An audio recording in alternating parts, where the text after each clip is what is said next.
A Study in Scarlet. Table of Contents. Part 1. Mr. Sherlock Holmes. The Science of Deduction. The Lauriston Garden Mystery. What John Rance had to tell. Our advertisement brings a visitor. Tobias Gregson shows what he can do. Light in the Darkness. Part 2. On the Great Alkali Plain. The Flower of Utah. John Ferrier talks with the Prophet. A Flight for Life. The Avenging Angels. A continuation of the reminiscences of John Watson, MD. The conclusion.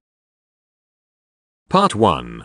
Being a reprint from the reminiscences of John H. Watson, MD, late of the Army Medical Department. Chapter 1. Mr. Sherlock Holmes. In the year 1878 I took my degree of Doctor of Medicine of the University of London, and proceeded to Netley to go through the course prescribed for surgeons in the army. Having completed my studies there, I was duly attached to the 5th Northumberland Fusiliers as assistant surgeon. The regiment was stationed in India at the time, and before I could join it, the Second Afghan War had broken out. On landing at Bombay, I learned that my corps had advanced through the passes, and was already deep in the enemy's country. I followed, however, with many other officers who were in the same situation as myself, and succeeded in reaching Kandahar in safety, where I found my regiment, and at once entered upon my new duties. The campaign brought honors and promotion to many, but for me it had nothing but misfortune and disaster. I was removed from my brigade and attached to the Berkshires,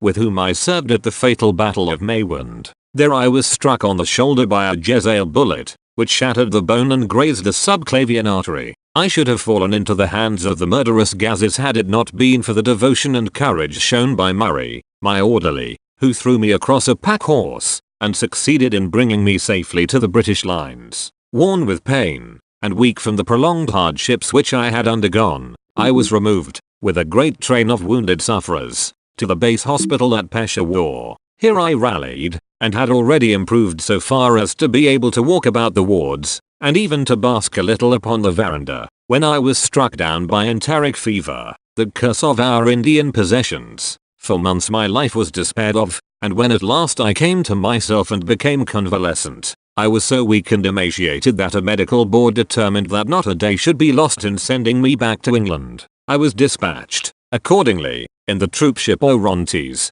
and landed a month later on Portsmouth Jetty, with my health irretrievably ruined, but with permission from a paternal government to spend the next 9 months in attempting to improve it. I had neither kith nor kin in England, and was therefore as free as air, or as free as an income of 11 shillings and sixpence a day will permit a man to be. Under such circumstances, I naturally gravitated to London, that great cesspool into which all the loungers and idlers of the empire are irresistibly drained. There I stayed for some time at a private hotel in the Strand, leading a comfortless, meaningless existence, and spending such money as I had, considerably more freely than I ought. So alarming did the state of my finances become, that I soon realized that I must either leave the metropolis and rusticate somewhere in the country, or that I must make a complete alteration in my style of living. Choosing the latter alternative, I began by making up my mind to leave the hotel, and to take up my quarters in some less pretentious and less expensive domicile.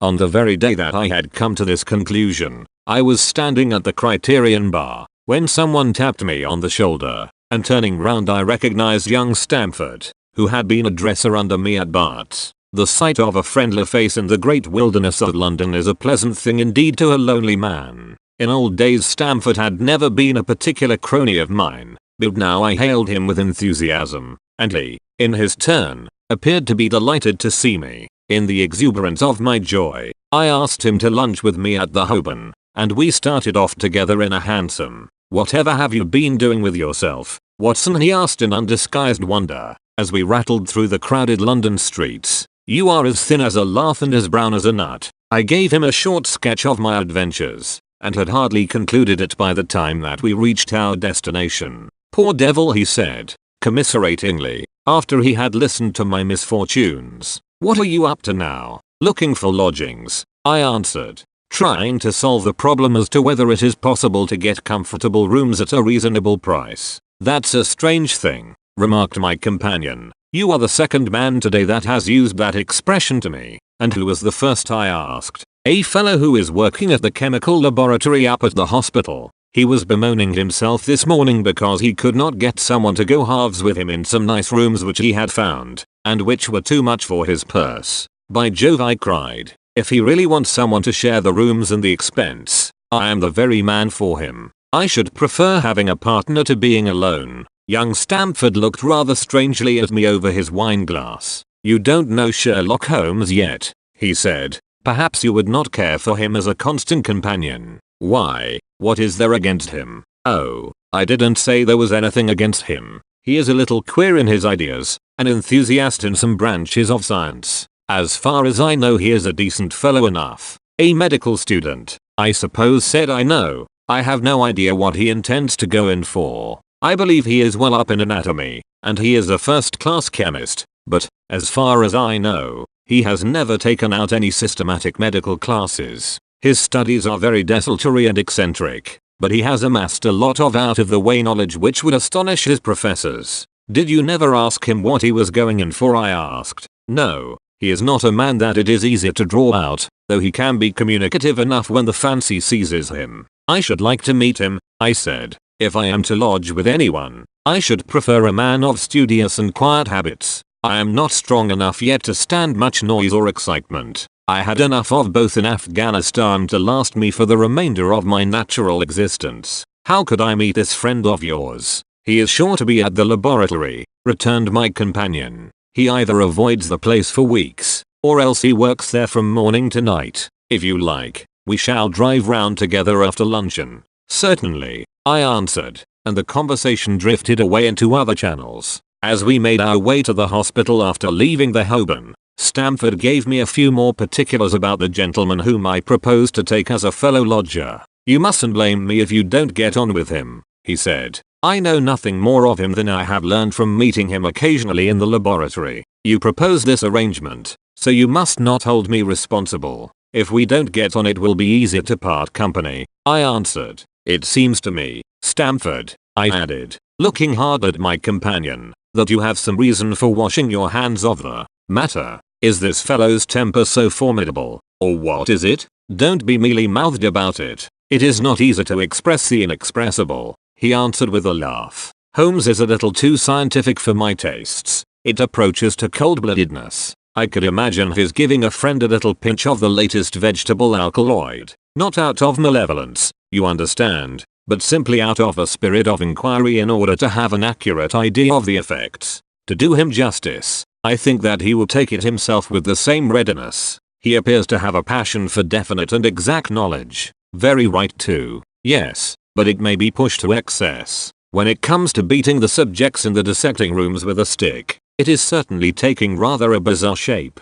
Beating the subjects. Yes, to verify how far bruises may be produced after death. I saw him at it with my own eyes. And yet you say he is not a medical student? Number. Heaven knows what the objects of his studies are. But here we are, and you must form your own impressions about him. As he spoke, we turned down a narrow lane and passed through a small side door, which opened into a wing of the great hospital. It was familiar ground to me, and I needed no guiding as we ascended the bleak stone staircase and made our way down the long corridor with its vista of whitewashed wall and dun-colored doors. Near the further end, a low arched passage branched away from it and led to the chemical laboratory. This was a lofty chamber, lined and littered with countless bottles. Broad, low tables were scattered about, which bristled with retorts, test tubes, and little Bunsen lamps, with their blue flickering flames. There was only one student in the room, who was bending over a distant table absorbed in his work. At the sound of our steps he glanced round and sprang to his feet with a cry of pleasure.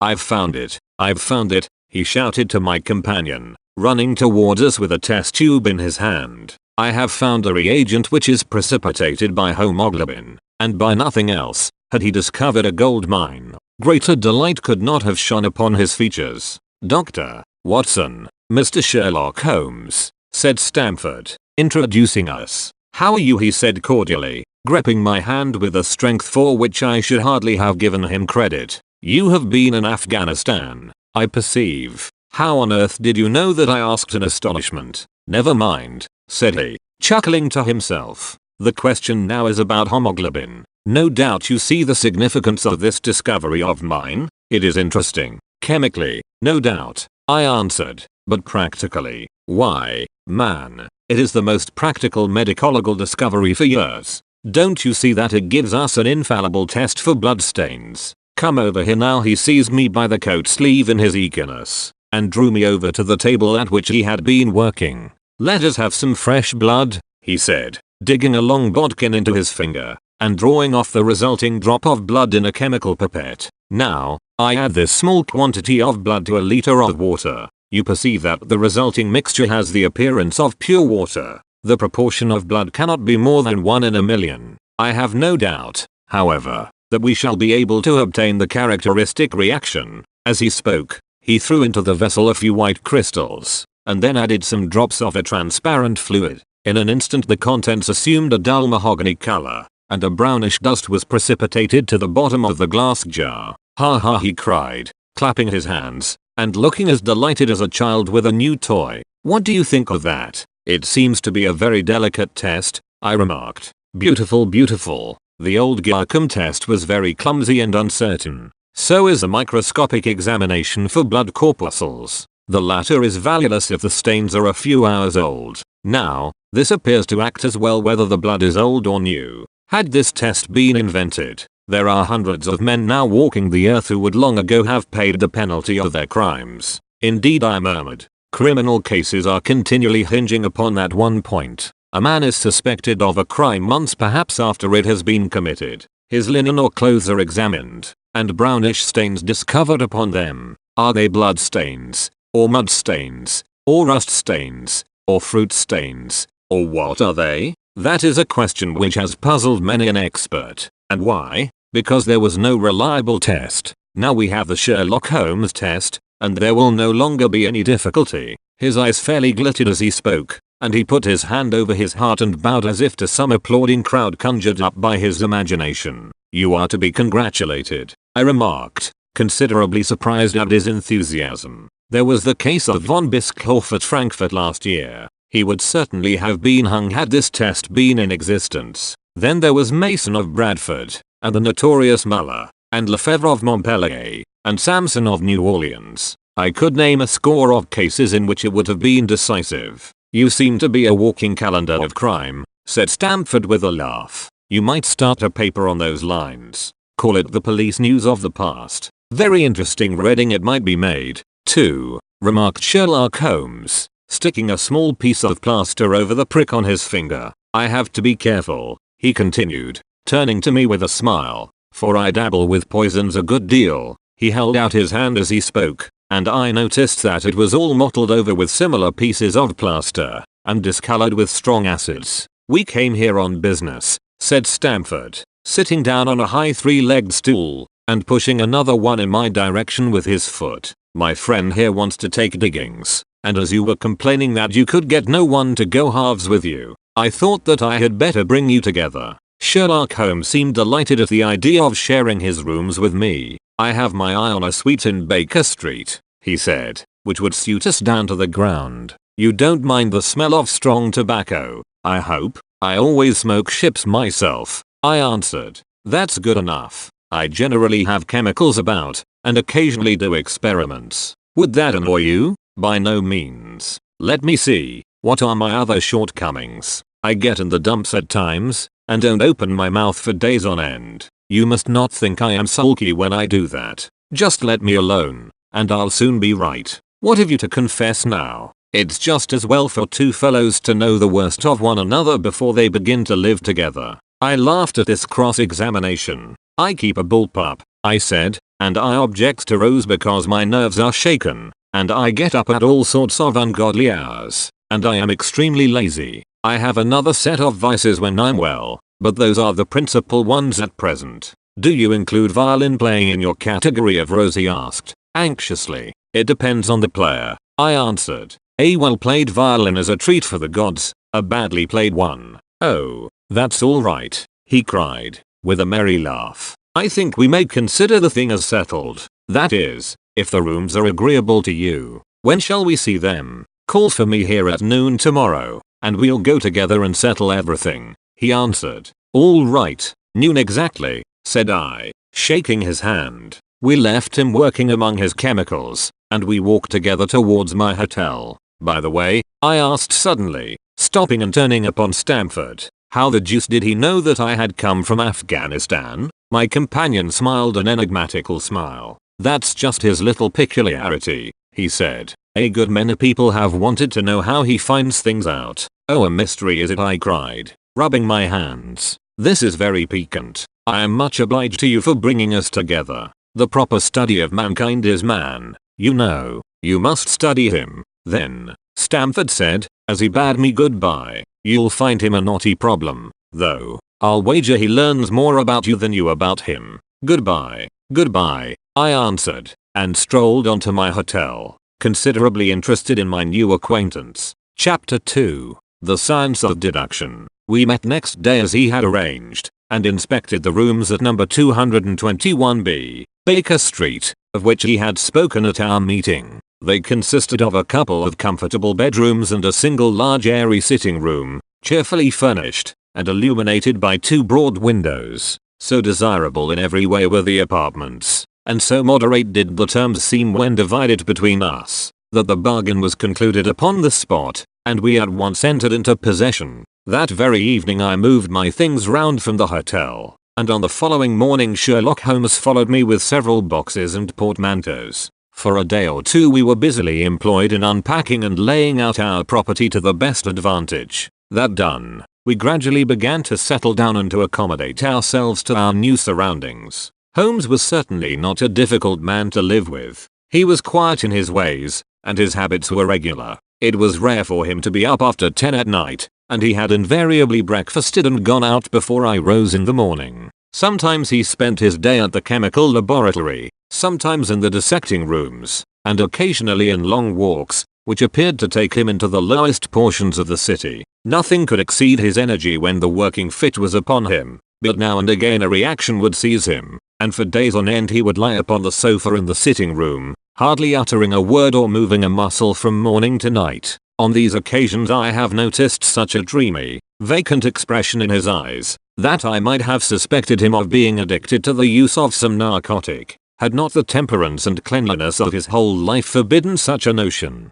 As the weeks went by, my interest in him and my curiosity as to his aims in life gradually deepened and increased. His very person and appearance were such as to strike the attention of the most casual observer. In height he was rather over 6 feet, and so excessively lean that he seemed to be considerably taller. His eyes were sharp and piercing, save during those intervals of torpor to which I have alluded, and his thin, hawk-like nose gave his whole expression an air of alertness and decision. His chin, too, had the prominence and squareness which mark the man of determination. His hands were invariably blotted with ink and stained with chemicals, yet he was possessed of extraordinary delicacy of touch, as I frequently had occasion to observe when I watched him manipulating his fragile philosophical instruments. The reader may set me down as a hopeless busybody, when I confess how much this man stimulated my curiosity, and how often I endeavored to break through the reticence which he showed on all that concerned himself. Before pronouncing judgment, however, be it remembered, how objectless was my life, and how little there was to engage my attention. My health forbade me from venturing out unless the weather was exceptionally genial, and I had no friends who would call upon me and break the monotony of my daily existence. Under these circumstances, I eagerly hailed the little mystery which hung around my companion, and spent much of my time in endeavoring to unravel it. He was not studying medicine. He had himself, in reply to her question, confirmed Stamford's opinion upon that point. Neither did he appear to have pursued any course of reading which might fit him for a degree in science or any other recognized portal which would give him an entrance into the learned world. Yet his zeal for certain studies was remarkable, and within eccentric limits his knowledge was so extraordinarily ample and minute that his observations have fairly astounded me. Surely no man would work so hard or attain such precise information unless he had some definite end in view.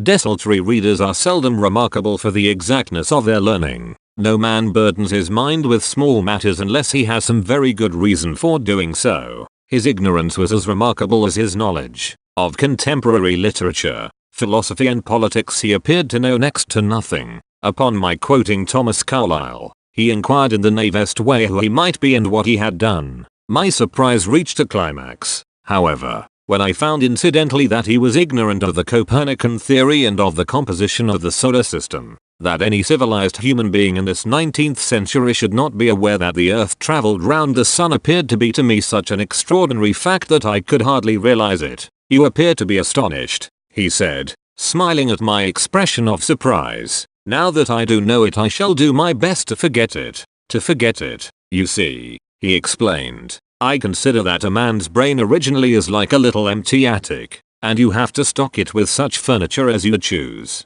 A fool takes in all the lumber of every sort that he comes across, so that the knowledge which might be useful to him gets crowded out, or at best is jumbled up with a lot of other things so that he has a difficulty in laying his hands upon it. Now the skillful workman is very careful indeed as to what he takes into his brain attic. He will have nothing but the tools which may help him in doing his work, but of these he has a large assortment, and all in the most perfect order. It is a mistake to think that that little room has elastic walls and can distend to any extent. Depend upon it, there comes a time when for every addition of knowledge you forget something that you knew before. It is of the highest importance, therefore, not to have useless facts elbowing out the useful ones. "But the solar system," I protested. "What the deuce is it to me?" he interrupted impatiently. "You say that we go round the sun. If we went round the moon it would not make a pennyworth of difference to me or to my work." I was on the point of asking him what that work might be, but something in his manner showed me that the question would be an unwelcome one.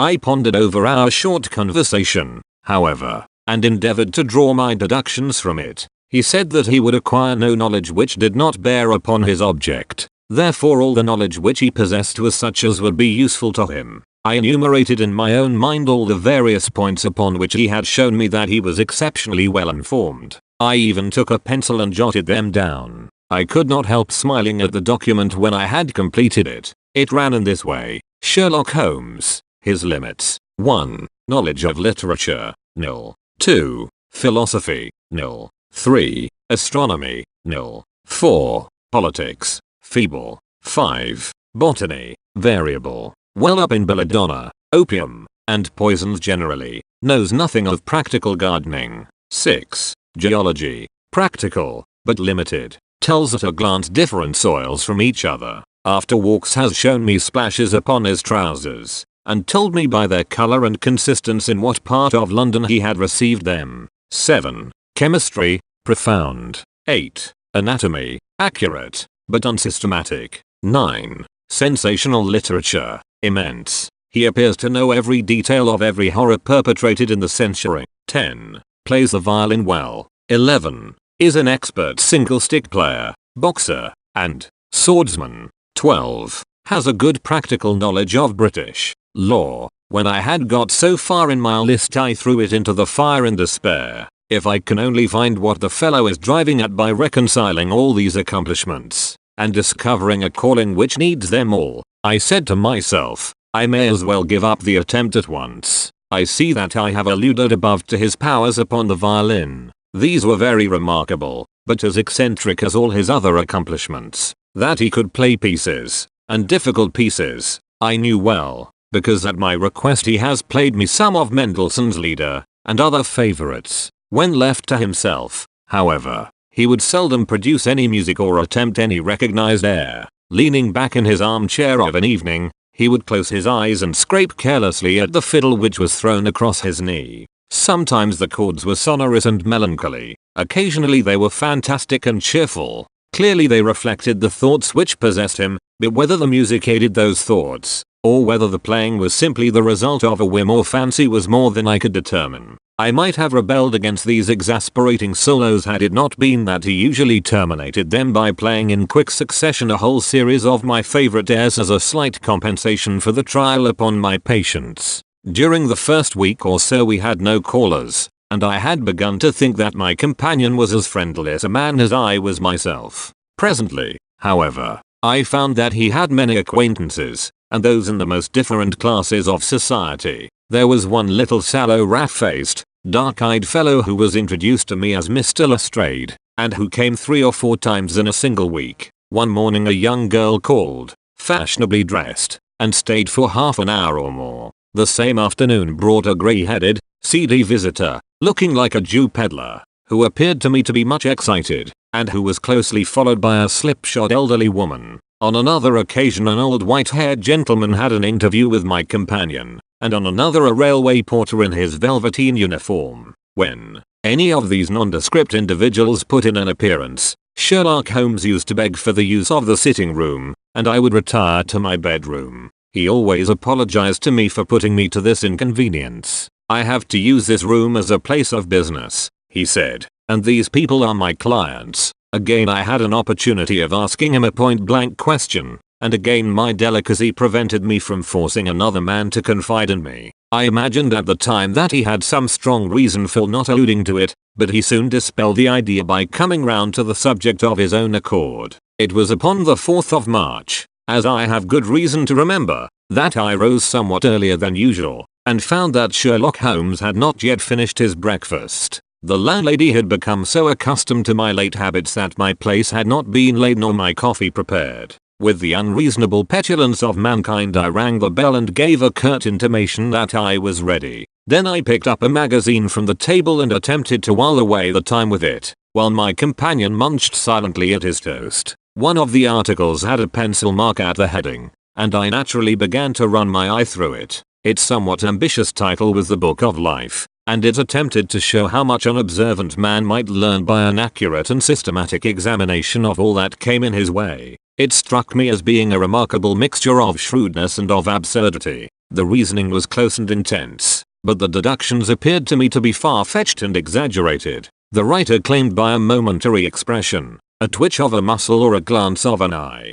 to fathom a man's inmost thoughts. Deceit, according to him, was an impossibility in the case of one trained to observation and analysis. His conclusions were as infallible as so many propositions of Euclid. So startling would his results appear to the uninitiated that until they learned the processes by which he had arrived at them they might well consider him as a necromancer. From a drop of water, said the writer, a logician could infer the possibility of an Atlantic or a Niagara without having seen or heard of one or the other. So all life is a great chain, the nature of which is known whenever we are shown a single link of it. Like all other arts, the science of deduction and analysis is one which can only be acquired by long and patient study, nor is life long enough to allow any mortal to attain the highest possible perfection in it. Before turning to those moral and mental aspects of the matter which present the greatest difficulties, let the inquirer begin by mastering more elementary problems. Let him, on meeting a fellow mortal, learn at a glance to distinguish the history of the man, and the trade or profession to which he belongs. Puerile as such an exercise may seem, it sharpens the faculties of observation, and teaches one where to look and what to look for, by a man's fingernails, by his coat sleeve, by his boot, by his trouser knees, by the callosities of his forefinger and thumb, by his expression, by his shirt cuffs. By each of these things a man's calling is plainly revealed. That all united should fail to enlighten the competent inquirer in any case is almost inconceivable. "What ineffable twaddle," I cried, slapping the magazine down on the table. "I never read such rubbish in my life." "What is it?" asked Sherlock Holmes. "Why, this article," I said, pointing at it with my egg spoon as I sat down to my breakfast. "I see that you have read it since you have marked it. I don't deny that it is smartly written. It irritates me though. It is evidently the theory of some armchair lounger who evolves all these neat little paradoxes in the seclusion of his own study. It is not practical. I should like to see him clapped down in a third-class carriage on the Underground, and asked to give the trades of all his fellow travelers. I would lay 1,000 to 1 against him." "You would lose your money," Sherlock Holmes remarked calmly. "As for the article, I wrote it myself."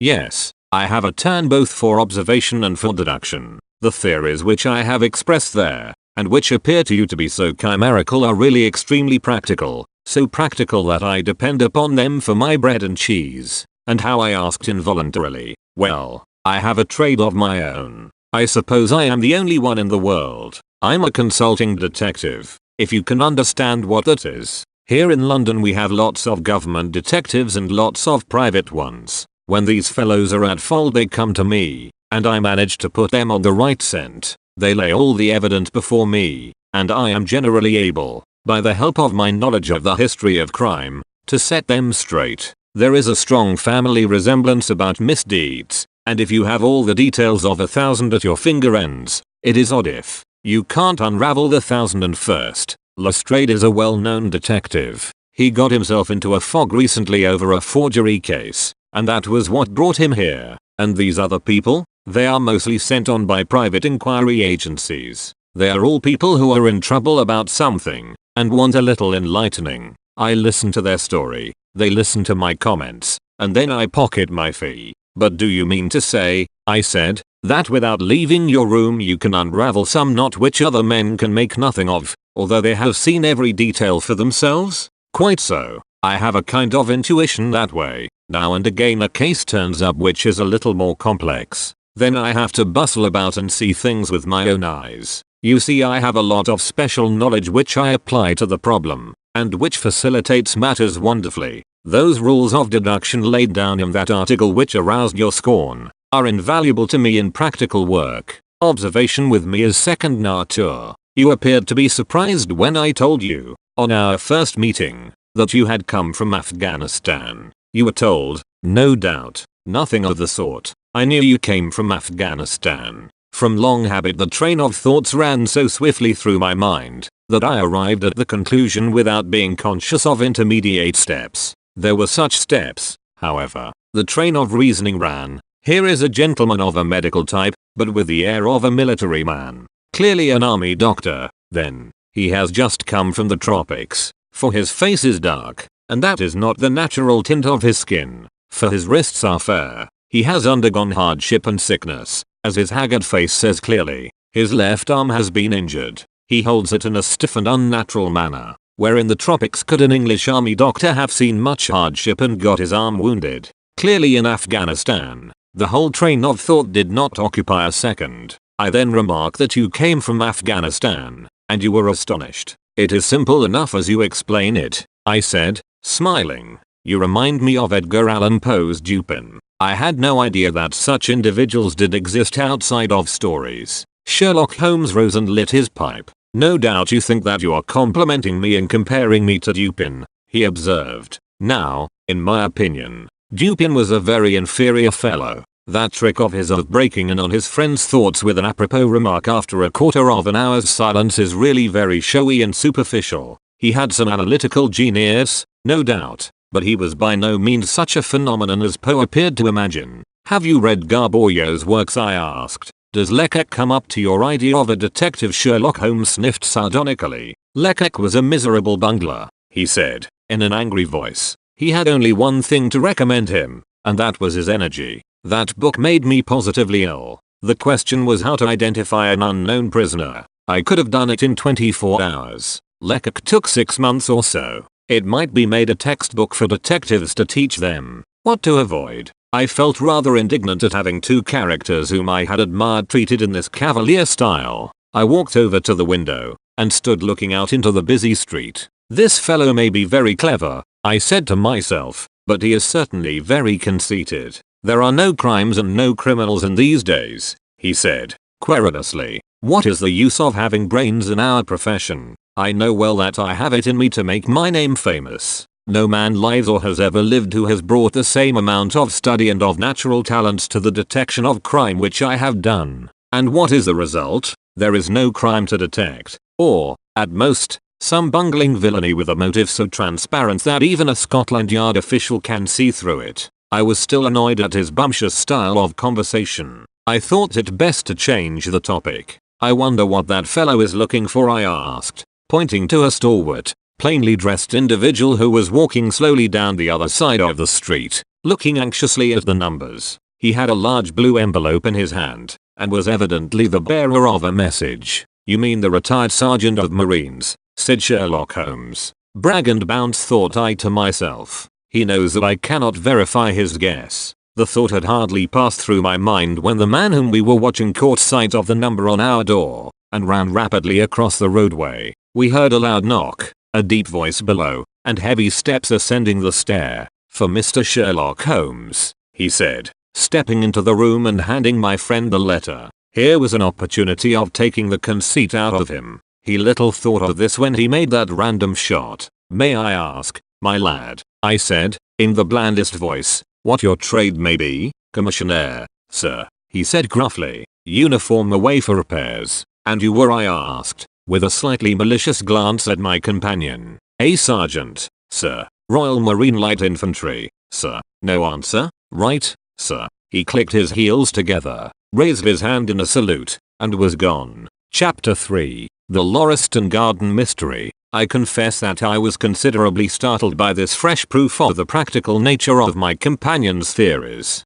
My respect for his powers of analysis increased wondrously. There still remained some lurking suspicion in my mind, however, that the whole thing was a pre-arranged episode, intended to dazzle me, though what earthly object he could have been taking me in was past my comprehension. When I looked at him, he had finished reading the note, and his eyes had assumed a vacant, lackluster expression which showed mental abstraction. How in the world did you deduce that? I asked. Deduce what? Said he, petulantly. Why, that he was a retired sergeant of Marines. I have no time for trifles, he answered, brusquely, then with a smile. Excuse my rudeness. You broke the thread of my thoughts, but perhaps it is as well. So you actually were not able to see that that man was a sergeant of Marines? No, indeed. It was easier to know it than to explain why I knew it. If you were asked to prove that 2 and 2 made 4, you might find some difficulty, and yet you are quite sure of the fact. Even across the street I could see a great blue anchor tattooed on the back of the fellow's hand.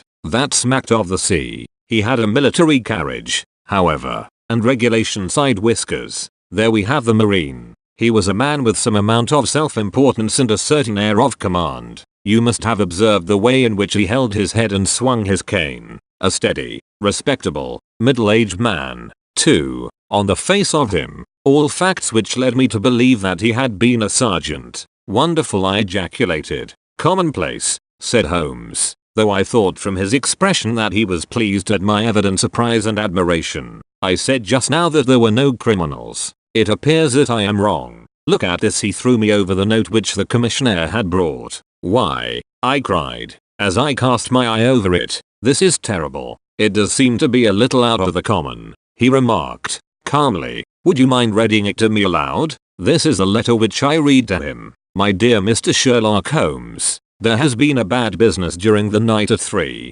Lauriston Gardens, off the Brixton Road. Our man on the beat saw light there about 2 in the morning, and as the house was an empty one, suspected that something was amiss. He found the door open, and in the front room, which is bare of furniture, discovered the body of a gentleman, well dressed, and having cards in his pocket bearing the name of Enoch J. Drebber, Cleveland, Ohio, USA. There had been no robbery, nor is there any evidence as to how the man met his death. There are marks of blood in the room, but there is no wound upon his person. We are at a loss as to how he came into the empty house. Indeed, the whole affair is a puzzler. If you can come round to the house anytime before 12, you will find me there. I have left everything in statu quo until I hear from you. If you are unable to come, I shall give you fuller details, and would esteem it a great kindness if you would favor me with your opinion. Yours faithfully, Tobias Gregson. Gregson is the smartest of the Scotland Yarders,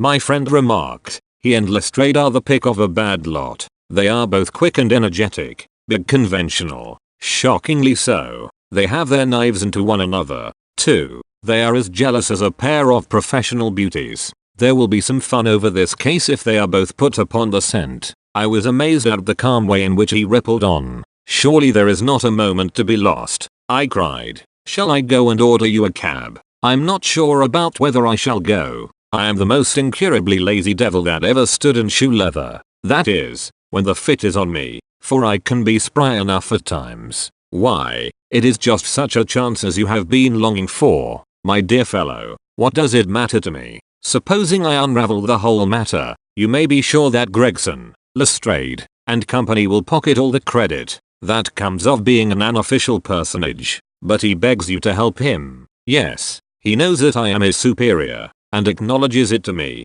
but he would cut his tongue out before he would own it to any third person. However, we may as well go and have a look. I shall work it out on my own hook. I may have a laugh at them if I have nothing else. Come on. He hustled on his overcoat, and bustled about in a way that showed that an energetic fit had superseded the apathetic one. Get your hat, he said. You wish me to come? Yes, if you have nothing better to do. A minute later we were both in a hansom, driving furiously for the Brixton Road. It was a foggy, cloudy morning, and a dun-coloured veil hung over the housetops, looking like the reflection of the mud-coloured streets beneath. My companion was in the best of spirits, and prattled away about Cremona fiddles, and the difference between a Stradivarius and an Amati. As for myself, I was silent, for the dull weather and the melancholy business upon which we were engaged depressed my spirits. "You don't seem to give much thought to the matter in hand," I said at last, interrupting Holmes' musical disquisition. "No data yet," he answered. "It is a capital mistake to theorize before you have all the evidence. It biases the judgment." "You will have your data soon," I remarked, pointing with my finger. "This is the Brixton Road, and that is the house, if I am not very much mistaken." "So it is." "Stop, driver, stop." We were still 100 yards or so from it, but he insisted upon our alighting, and we finished our journey upon foot. Number 3, Lauriston Gardens wore an ill-omened and minatory look. It was one of 4 which stood back some little way from the street, 2 being occupied and 2 empty. The latter looked out with 3 tiers of vacant melancholy windows, which were blank and dreary, save that here and there a to-let card had developed like a cataract upon the blind panes. A small garden sprinkled over with a scattered eruption of sickly plants separated each of these houses from the street, and was traversed by a narrow pathway, yellowish in color, and consisting apparently of a mixture of clay and of gravel. The whole place was very sloppy from the rain which had fallen through the night. The garden was bounded by a 3-foot brick wall with a fringe of wood rails upon the top, and against this wall was leaning a stalwart police constable, surrounded by a small knot of loafers, who craned their necks and strained their eyes in the vain hope of catching some glimpse of the proceedings within. I had imagined that Sherlock Holmes would at once have hurried into the house and plunged into a study of the mystery. Nothing appeared to be further from his intention. With an air of nonchalance which, under the circumstances, seemed to me to border upon affectation, he lounged up and down the pavement, and gazed vacantly at the ground, the sky, the opposite houses and the line of railings. Having finished his scrutiny, he proceeded slowly down the path, or rather down the fringe of grass which flanked the path, keeping his eyes riveted upon the ground. Twice he stopped, and once I saw him smile, and heard him utter an exclamation of satisfaction. There were many marks of footsteps upon the wet clayey soil, but since the police had been coming and going over it, I was unable to see how my companion could hope to learn anything from it. Still, I had had such extraordinary evidence of the quickness of his perceptive faculties, that I had no doubt that he could see a great deal which was hidden from me. At the door of the house we were met by a tall, white-faced, flaxen-haired man, with a notebook in his hand, who rushed forward and wrung my companion's hand with effusion. "It is indeed kind of you to come," he said. "I have had everything left untouched, except that," my friend answered, pointing at the pathway. "If a herd of buffaloes had passed along there could not be a greater mess." "No doubt, however, you had drawn your own conclusions, Gregson, before you permitted this." "I have had so much to do inside the house," the detective said evasively. "My colleague, Mr. Lestrade, is here. I had relied upon him to look after this." Holmes glanced at me and raised his eyebrows sardonically. "With 2 such men as yourself and Lestrade upon the ground, there will not be much for a third party to find out," he said. Gregson rubbed his hands in a self-satisfied way. "I think we have done all that can be done," he answered. "It's a queer case though, and I knew your taste for such things." "You did not come here in a cab?" asked Sherlock Holmes. "No, sir." "Nor Lestrade?" "No, sir." "Then let us go and look at the room," with which inconsequent remark he strode on into the house, followed by Gregson, whose features expressed his astonishment. A short passage, bare-planked and dusty, led to the kitchen and offices. 2 doors opened out of it to the left and to the right. One of these had obviously been closed for many weeks. The other belonged to the dining room, which was the apartment in which the mysterious affair had occurred. Holmes walked in, and I followed him with that subdued feeling at my heart which the presence of death inspires. It was a large square room, looking all the larger from the absence of all furniture. A vulgar flaring paper adorned the walls,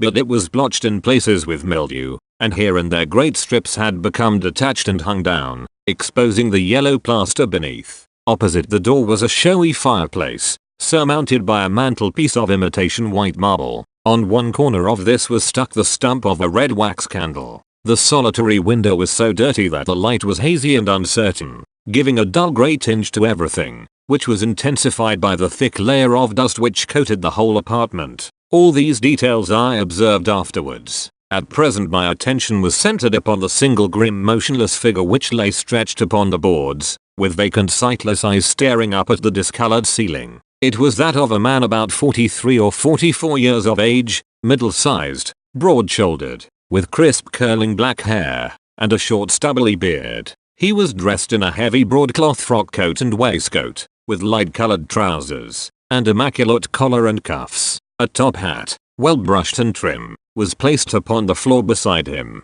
His hands were clenched and his arms thrown abroad, while his lower limbs were interlocked as though his death struggle had been a grievous one. On his rigid face there stood an expression of horror, and as it seemed to me, of hatred, such as I have never seen upon human features. This malignant and terrible contortion, combined with the low forehead, blunt nose, and prognathous jaw gave the dead man a singularly simious and ape-like appearance, which was increased by his writhing, unnatural posture. I have seen death in many forms, but never has it appeared to me in a more fearsome aspect than in that dark grimy apartment, which looked out upon one of the main arteries of suburban London. Lestrade, lean and ferret-like as ever, was standing by the doorway, and greeted my companion and myself. "This case will make a stir, sir," he remarked. "It beats anything I have seen, and I am no chicken." "There is no clue," said Gregson. "None at all," chimed in Lestrade. Sherlock Holmes approached the body,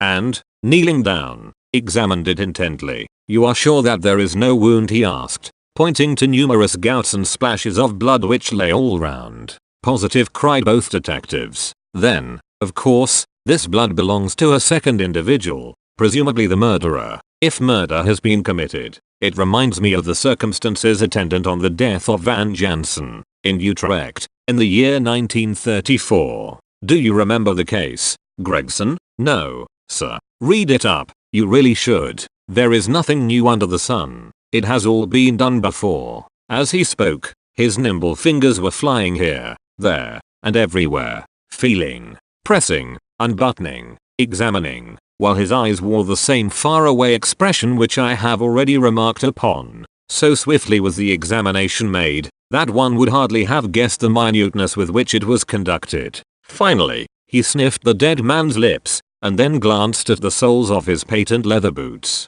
"He has not been moved at all?" he asked. "No more than was necessary for the purposes of our examination. You can take him to the mortuary now," he said. "There is nothing more to be learned." Gregson had a stretcher and 4 men at hand. At his call they entered the room, and the stranger was lifted and carried out. As they raised him, a ring tinkled down and rolled across the floor. Lestrade grabbed it up and stared at it with mystified eyes. "There's been a woman here," he cried. "It's a woman's wedding ring." He held it out, as he spoke, upon the palm of his hand. We all gathered round him and gazed at it. There could be no doubt that that circlet of plain gold had once adorned the finger of a bride. "This complicates matters," said Gregson. "Heaven knows, they were complicated enough before." "You're sure it doesn't simplify them?" observed Holmes. "There's nothing to be learned by staring at it. What did you find in his pockets?" "We have it all here," said Gregson, pointing to a litter of objects upon one of the bottom steps of the stairs.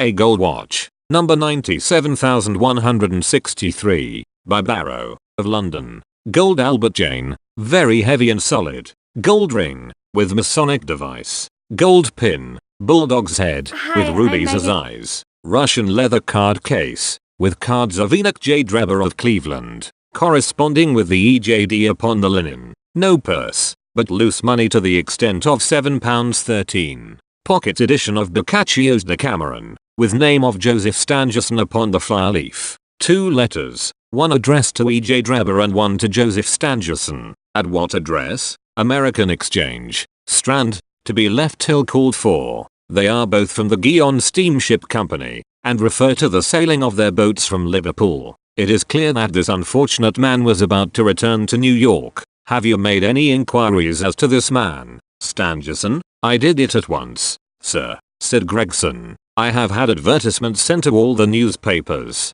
and one of my men has gone to the American Exchange, but he has not returned yet." "Have you sent to Cleveland?" "We telegraphed this morning, How did you word your inquiries? We simply detailed the circumstances and said that we should be glad of any information which could help us. You did not ask for particulars on any point which appeared to you to be crucial. I asked about Stangerson. Nothing else? Is there no circumstance on which this whole case appears to hinge? Will you not telegraph again? I have said all I have to say, said Gregson, in an offended voice. Sherlock Holmes chuckled to himself and appeared to be about to make some remark when Lestrade, who had been in the front room while we were holding this conversation in the hall, reappeared upon the scene, rubbing his hands in a pompous and self-satisfied manner. Mr. Gregson, he said, I have just made a discovery of the highest importance, and one which would have been overlooked had I not made a careful examination of the walls. The little man's eyes sparkled as he spoke, and he was evidently in a state of suppressed exultation at having scored a point against his colleague.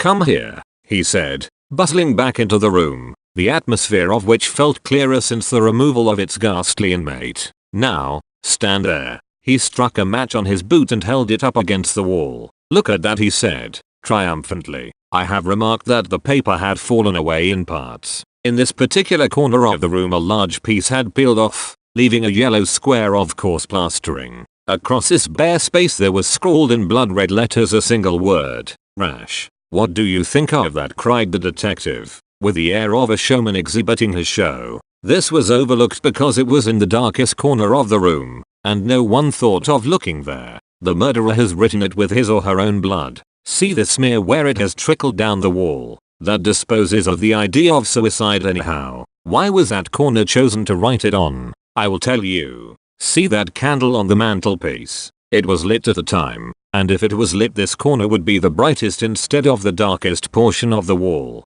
And what does it mean now that you have found it? Asked Gregson in a depreciatory voice. Mean? Why, it means that the writer was going to put the female name Rachel, but was disturbed before he or she had time to finish. You mark my words, when this case comes to be cleared up you will find that a woman named Rachel has something to do with it. It's all very well for you to laugh, Mr. Sherlock Holmes. You may be very smart and clever, but the old hound is the best, when all is said and done. I really beg your pardon, said my companion, who had ruffled the little man's temper by bursting into an explosion of laughter. You certainly have the credit of being the first of us to find this out, and, as you say, it bears every mark of having been written by the other participant in last night's mystery. I have not had time to examine this room yet, but with your permission I shall do so now. As he spoke, he whipped a tape measure and a large round magnifying glass from his pocket. With these two implements he trotted noiselessly about the room,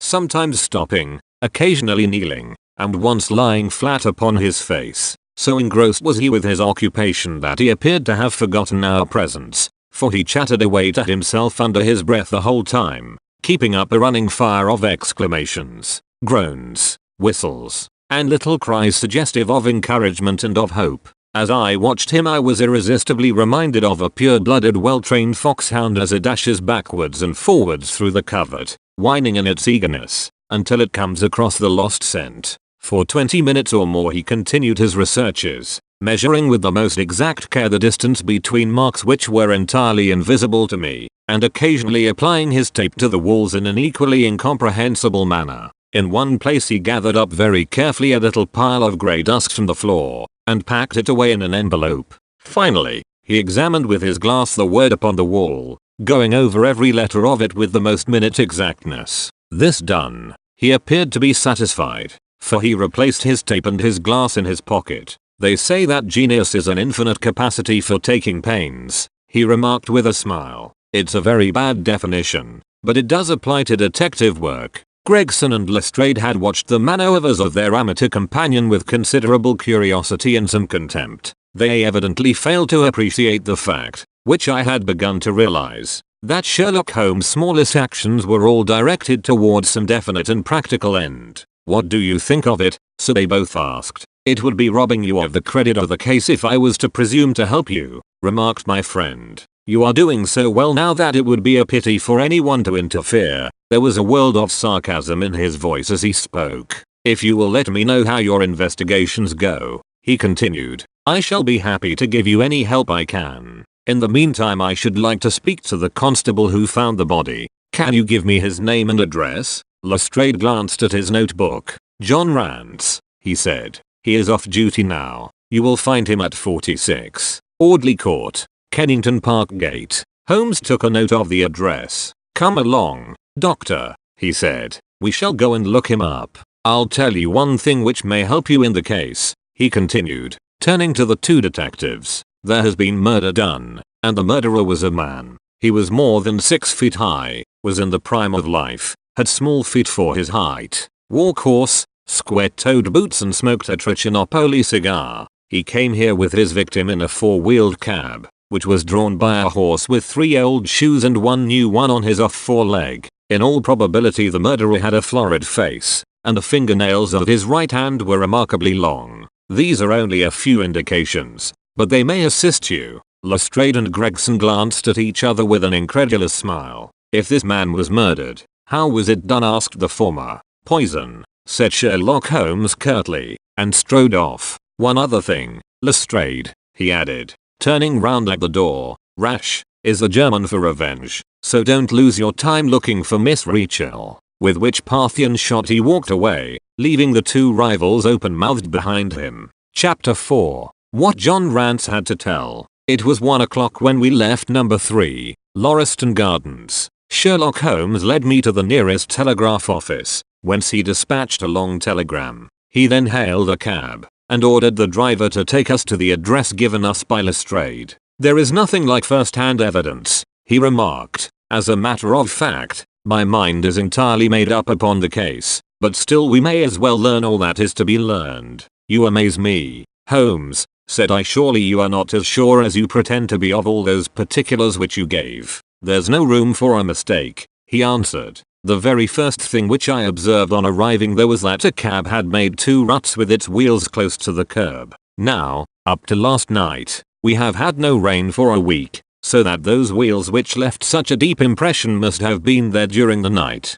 There were the marks of the horse's hoofs, too, the outline of one of which was far more clearly cut than that of the other 3, showing that that was a new shoe, since the cab was there after the rain began, and was not there at any time during the morning. I have Gregson's word for that. It follows that it must have been there during the night, and, therefore, that it brought those 2 individuals to the house. That seems simple enough, said I. But how about the other man's height? Why, the height of a man, in 9 cases out of 10, can be told from the length of his stride. It is a simple calculation enough, though there is no use my boring you with figures. I had this fellow's stride both on the clay outside and on the dust within. Then I had a way of checking my calculation. When a man writes on a wall, his instinct leads him to write about the level of his own eyes. Now that writing was just over 6 feet from the ground. It was child's play, and his age I asked. Well, if a man can stride 4.5 feet without the smallest effort, he can't be quite in the sere and yellow.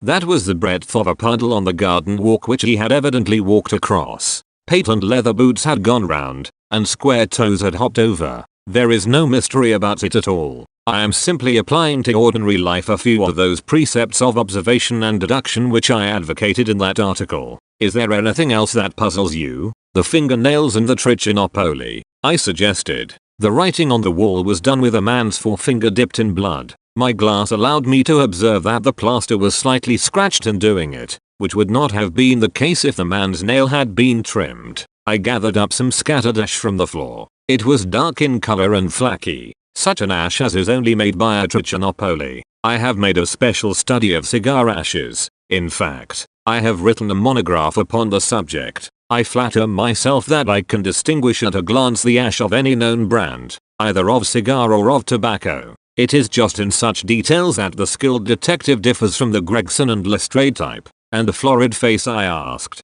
Ah, that was a more daring shot, though I have no doubt that I was right. You must not ask me that at the present state of the affair. I passed my hand over my brow. My head is in a whirl, I remarked. The more one thinks of it the more mysterious it grows. How came these 2 men, if there were 2 men, into an empty house? What has become of the cabman who drove them? How could one man compel another to take poison? Where did the blood come from? What was the object of the murderer, since robbery had no part in it? How came the woman's ring there? Above all, Why should the second man write up the German word rash before decamping? I confess that I cannot see any possible way of reconciling all these facts. My companion smiled approvingly. You sum up the difficulties of the situation succinctly and well, he said. There is much that is still obscure, though I have quite made up my mind on the main facts. As to Paul Lestrade's discovery, it was simply a blind intended to put the police upon a wrong track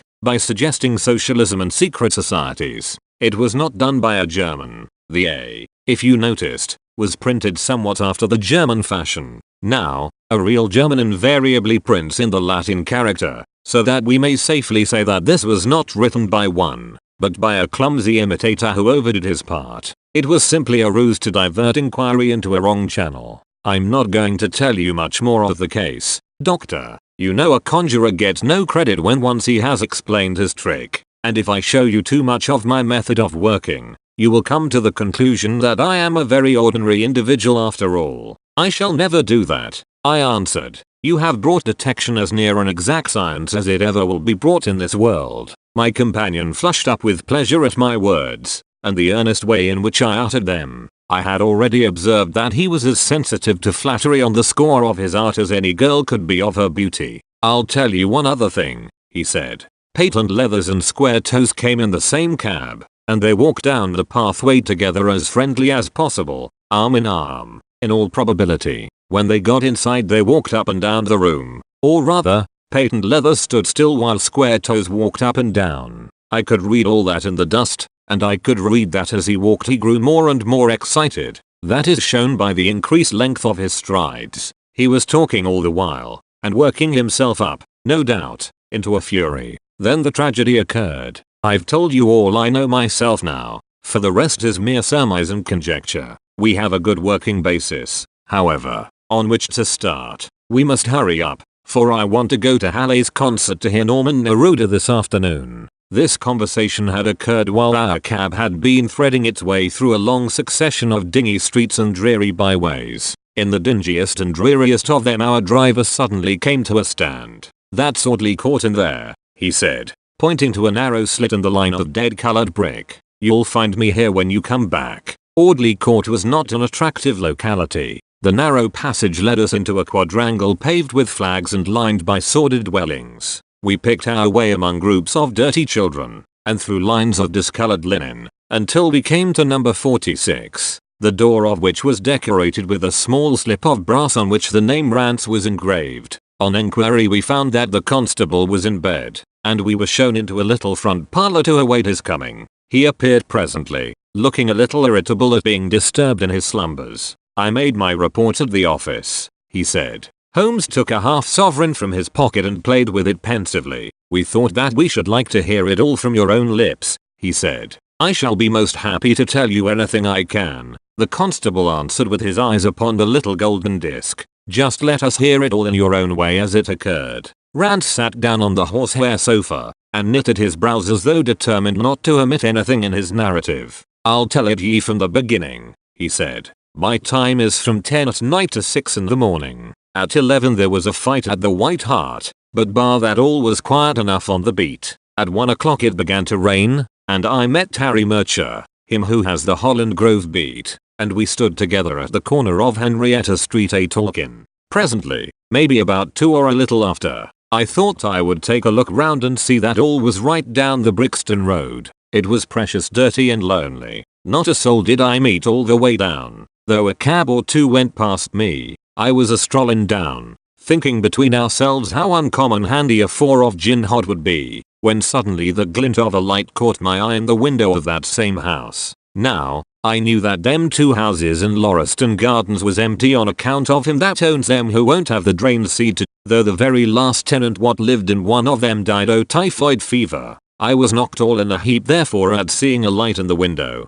and I suspected something was wrong. When I got to the door, you stopped, and then walked back to the garden gate. My companion interrupted. What did you do that for? Rance gave a violent jump, and stared at Sherlock Holmes with the utmost amazement upon his features. Why, that's true, sir, he said, though how you come to know it heaven only knows. Ye see, when I got up to the door it was so still and so lonesome, that I thought I'd be none the worse for someone with me. I ain't afeard of anything on this side o' the grave, but I thought that maybe it was him that died o' the typhoid inspecting the drains what killed him. The thought gave me a kind o' turn, and I walked back to the gate to see if I could see Murcher's lantern, but there wasn't no sign of him nor of anyone else. There was no one in the street, not a living soul, sir, nor as much as a dog. Then I pulled myself together and went back and pushed the door open. All was quiet inside, so I went into the room where the light was a-burnin'.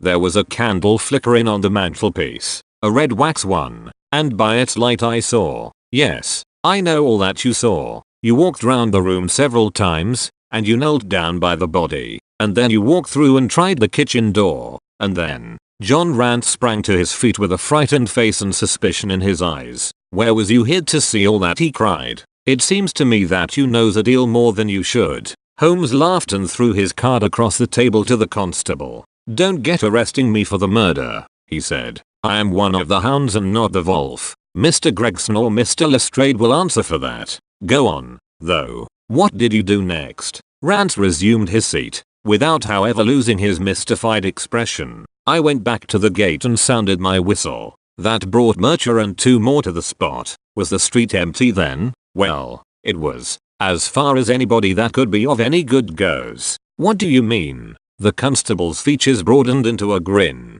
I have seen many a drunk chap in my time, he said, but never anyone so cryin' drunk as that cove. He was at the gate when I came out, I leanin' up agin the railings, and assingin' at the pitch o' his lungs about Columbine's newfangled banner, or some such stuff. He couldn't stand, far less help. What sort of a man was he, asked Sherlock Holmes. John Rance appeared to be somewhat irritated at this digression. He was an uncommon drunk sort o' man, he said. He'd half found himself in the station if we hadn't been so took up. His face, his dress. Didn't you notice them? Holmes broke in impatiently. I should think I did notice them, seeing that I had to prop him up, me and Murcher between us. He was a long chap, with a red face, the lower part muffled round. That will do, cried Holmes. What became of him? We'd enough to do without looking after him, the policeman said, in an aggrieved voice. I'll wager he found his way home all right. How was he dressed? A brown overcoat. Had he a whip in his hand? A whip? No. He must have left it behind, muttered my companion. You didn't happen to see or hear a cab after that? Number. There's a half sovereign for you, my companion said, standing up and taking his hat. I am afraid, Rance, that you will never rise in the force. That head of yours should be for use as well as ornament. You might have gained your sergeant's stripes last night. The man whom you held in your hands is the man who holds the clue of this mystery, and whom we are seeking. There is no use of arguing about it now. I tell you that it is so. Come along, Doctor. We started off for the cab together, leaving our informant incredulous, but obviously uncomfortable. The blundering fool, Holmes said, bitterly, as we drove back to our lodgings. Just to think of his having such an incomparable bit of good luck, and not taking advantage of it. I am rather in the dark still. It is true that the description of this man tallies with your idea of the second party in this mystery, but why should he come back to the house after leaving it? That is not the way of criminals. The ring, man. The ring. That was what he came back for. If we have no other way of catching him, we can always bait our line with the ring. I shall have him, Doctor. I'll lay you 2 to 1 that I have him. I must thank you for it all. I might not have gone but for you, and so have missed the finest study I ever came across. A study in Scarlet, eh? Why shouldn't we use a little art jargon? There's the scarlet thread of murder running through the colorless skein of life, and our duty is to unravel it, and isolate it, and expose every inch of it. And now for lunch, and then for Norman Neruda. Her attack and her bowing are splendid. What's that little thing of Chopin's she plays so magnificently? Tra-la-la-lira-lira-lay. Leaning back in the cab, this amateur bloodhound caroled away like a lark while I meditated upon the many-sidedness of the human mind. Chapter 5. Our advertisement brings a visitor. Our morning's exertions had been too much for my weak health, and I was tired out in the afternoon. After Holmes' departure for the concert, I lay down upon the sofa and endeavored to get a couple of hours sleep. It was a useless attempt. My mind had been too much excited by all that had occurred. and the strangest fancies and surmises crowded into it. Every time that I closed my eyes I saw before me the distorted baboon-like countenance of the murdered man. So sinister was the impression which that face had produced upon me that I found it difficult to feel anything but gratitude for him who had removed its owner from the world. If ever human features bespoke vice of the most malignant type, they were certainly those of Enoch J. Drebber, of Cleveland. Still I recognized that justice must be done, and that the depravity of the victim was no condonement in the eyes of the law. The more I thought of it, the more extraordinary did my companion's hypothesis, that the man had been poisoned, appear. I remembered how he had sniffed his lips, and had no doubt that he had detected something which had given rise to the idea. Then, again, if not poison, what had caused the man's death, since there was neither wound nor marks of strangulation? But, on the other hand, whose blood was that which lay so thickly upon the floor? There were no signs of a struggle, nor had the victim any weapon with which he might have wounded an antagonist. As long as all these questions were unsolved, I felt that sleep would be no easy matter, either for Holmes or myself. His quiet, self-confident manner convinced me that he had already formed a theory which explained all the facts, though what it was I could not for an instant conjecture. He was very late in returning, so late that I knew that the concert could not have detained him all the time. Dinner was on the table before he appeared. It was magnificent, he said, as he took his seat. Do you remember what Darwin says about music? He claims that the power of producing and appreciating it existed among the human race long before the power of speech was arrived at. Perhaps that is why we are so subtly influenced by it. There are vague memories in our souls of those misty centuries when the world was in its childhood. That's rather a broad idea, I remarked. One's ideas must be as broad as nature if they are to interpret nature, he answered. What's the matter? You're not looking quite yourself. This Brixton Road affair has upset you. To tell the truth, it has, I said. I ought to be more case-hardened after my Afghan experiences. I saw my own comrades hacked to pieces at Maiwand without losing my nerve. I can understand. There is a mystery about this which stimulates the imagination. Where there is no imagination there is no horror. Have you seen the evening paper? Number. It gives a fairly good account of the affair. It does not mention the fact that when the man was raised up, a woman's wedding ring fell upon the floor. It is just as well it does not. Why? Look at this advertisement, he answered. I had one sent to every paper this morning immediately after the affair. He threw the paper across to me and I glanced at the place indicated. It was the first announcement in the found column. In Brixton Road,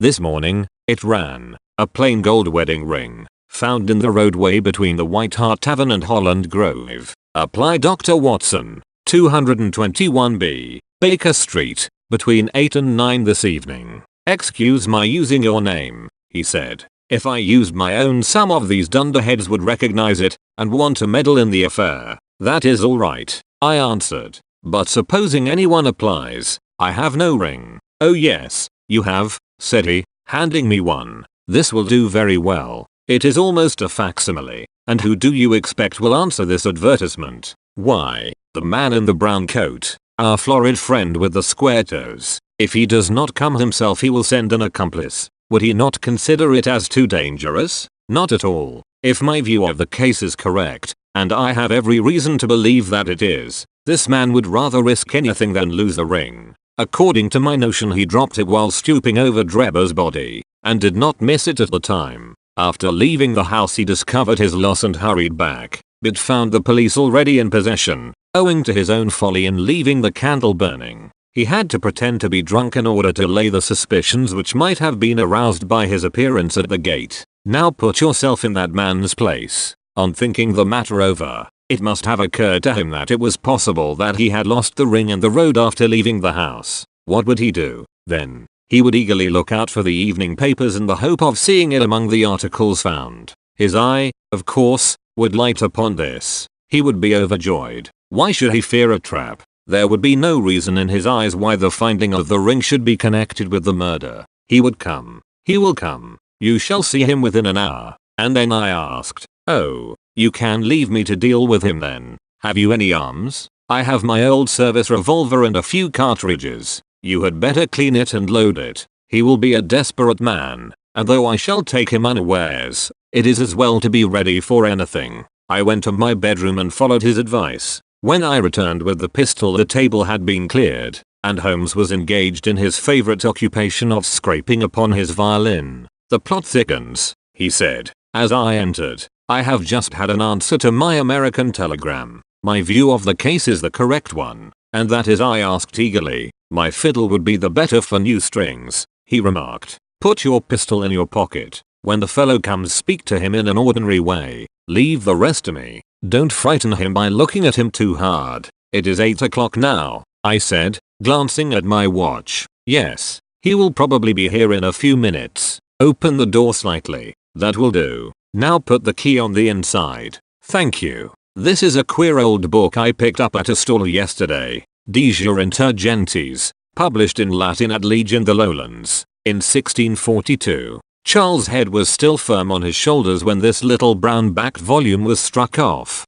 "Who is the printer?" "Philippe de Croix, whoever he may have been." On the flyleaf, in very faded ink, is written Ex Libris Guillaume White. I wonder who William White was. Some pragmatical 17th century lawyer, I suppose. His writing has a legal twist about it. "Here comes our man, I think." As he spoke, there was a sharp ring at the bell. Sherlock Holmes rose softly and moved his chair in the direction of the door. We heard the servant pass along the hall, and the sharp click of the latch as she opened it. "Does Dr. Watson live here?" asked a clear but rather harsh voice. We could not hear the servant's reply, but the door closed, and someone began to ascend the stairs. The footfall was an uncertain and shuffling one. A look of surprise passed over the face of my companion as he listened to it. It came slowly along the passage, and there was a feeble tap at the door. "Come in," I cried, at my summons. Instead of the man of violence whom we expected, a very old and wrinkled woman hobbled into the apartment. She appeared to be dazzled by the sudden blaze of light, and after dropping a curtsy, she stood blinking at us with her bleared eyes and fumbling in her pocket with nervous, shaky fingers. I glanced at my companion, and his face had assumed such a disconsolate expression that it was all I could do to keep my countenance. The old crone drew out an evening paper, and pointed at our advertisement. "Its Sisters has brought me, good gentleman," she said, dropping another curtsy, "a gold wedding ring in the Brixton Road. It belongs to my girl Sally, as was married only this time 12-month, which her husband is steward aboard a Union boat, and what he'd say if he comes home and found her without her ring is more than I can think. He being short enough at the best o' times, but more especially when he has the drink. If it please you, she went to the circus last night along with." "Is that her ring?" I asked. "The Lord be thanked," cried the old woman. "Sally will be a glad woman this night." "That's the ring. And what may your address be?" I inquired, taking up a pencil. 13, Duncan Street, Houndsditch, a weary way from here. "The Brixton Road does not lie between any circus and Houndsditch," said Sherlock Holmes sharply. The old woman faced round and looked keenly at him from her little red-rimmed eyes. "The gentleman asked me for my address," she said. "Sally lives in lodgings at 3, Mayfield Place, Peckham. And your name is?" "My name is Sawyer. Hers is Dennis, which Tom Dennis married her, and a smart, clean lad, too, as long as he's at sea, and no steward in the company more thought of, but when on shore, what with the women and what with liquor shops." "Here is your ring, Mrs. Sawyer," I interrupted, in obedience to a sign from my companion. "It clearly belongs to your daughter, and I am glad to be able to restore it to the rightful owner." With many mumbled blessings and protestations of gratitude, the old crone packed it away in her pocket, and shuffled off down the stairs. Sherlock Holmes sprang to his feet the moment that she was gone and rushed into his room. He returned in a few seconds enveloped in an ulster and a cravat. "I'll follow her," he said, hurriedly. "She must be an accomplice, and will let me to him. Wait up for me." The hall door had hardly slammed behind our visitor before Holmes had descended the stair. Looking through the window, I could see her walking feebly along the other side, while her pursuer dogged her some little distance behind. Either his whole theory isn't correct, I thought to myself, or else he will be led now to the heart of the mystery. There was no need for him to ask me to wait up for him, for I felt that sleep was impossible until I heard the result of his adventure. It was close upon 9 when he set out. I had no idea how long he might be, but I sat stolidly puffing at my pipe and skipping over the pages of Henri Murger's Vie de Bohemie. 10 o'clock passed, and I heard the footsteps of the maid as they pattered off to bed. 11. and the more stately tread of the landlady past my door, bound for the same destination. It was close upon 12 before I heard the sharp sound of his latchkey. The instant he entered I saw by his face that he had not been successful. Amusement and chagrin seemed to be struggling for the mastery,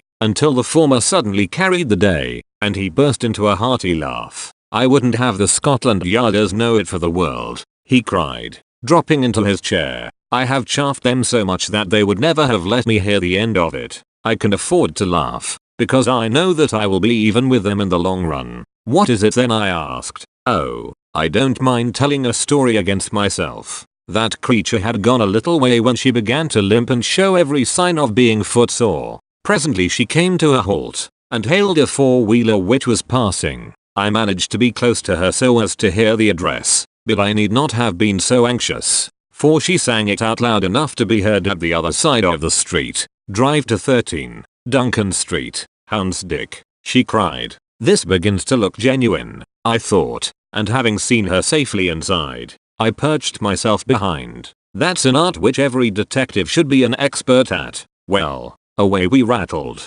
and never drew rein until we reached the street in question. I hopped off before we came to the door, and strolled down the street in an easy, lounging way. I saw the cab pull up, the driver jumped down, and I saw him open the door and stand expectantly. Nothing came out though. When I reached him he was groping about frantically in the empty cab, and giving vent to the finest assorted collection of oaths that ever I listened to. There was no sign or trace of his passenger, and I fear it will be some time before he gets his fare. On inquiring at number 13 we found that the house belonged to a respectable paperhanger, named Keswick, and that no one of the name either of Sawyer or Dennis had ever been heard of there. "You don't mean to say," I cried, in amazement, "that tottering, feeble old woman was able to get out of the cab while it was in motion, without either you or the driver seeing her?" "Old woman be damned," said Sherlock Holmes, sharply. "We were the old women to be so taken in. It must have been a young man,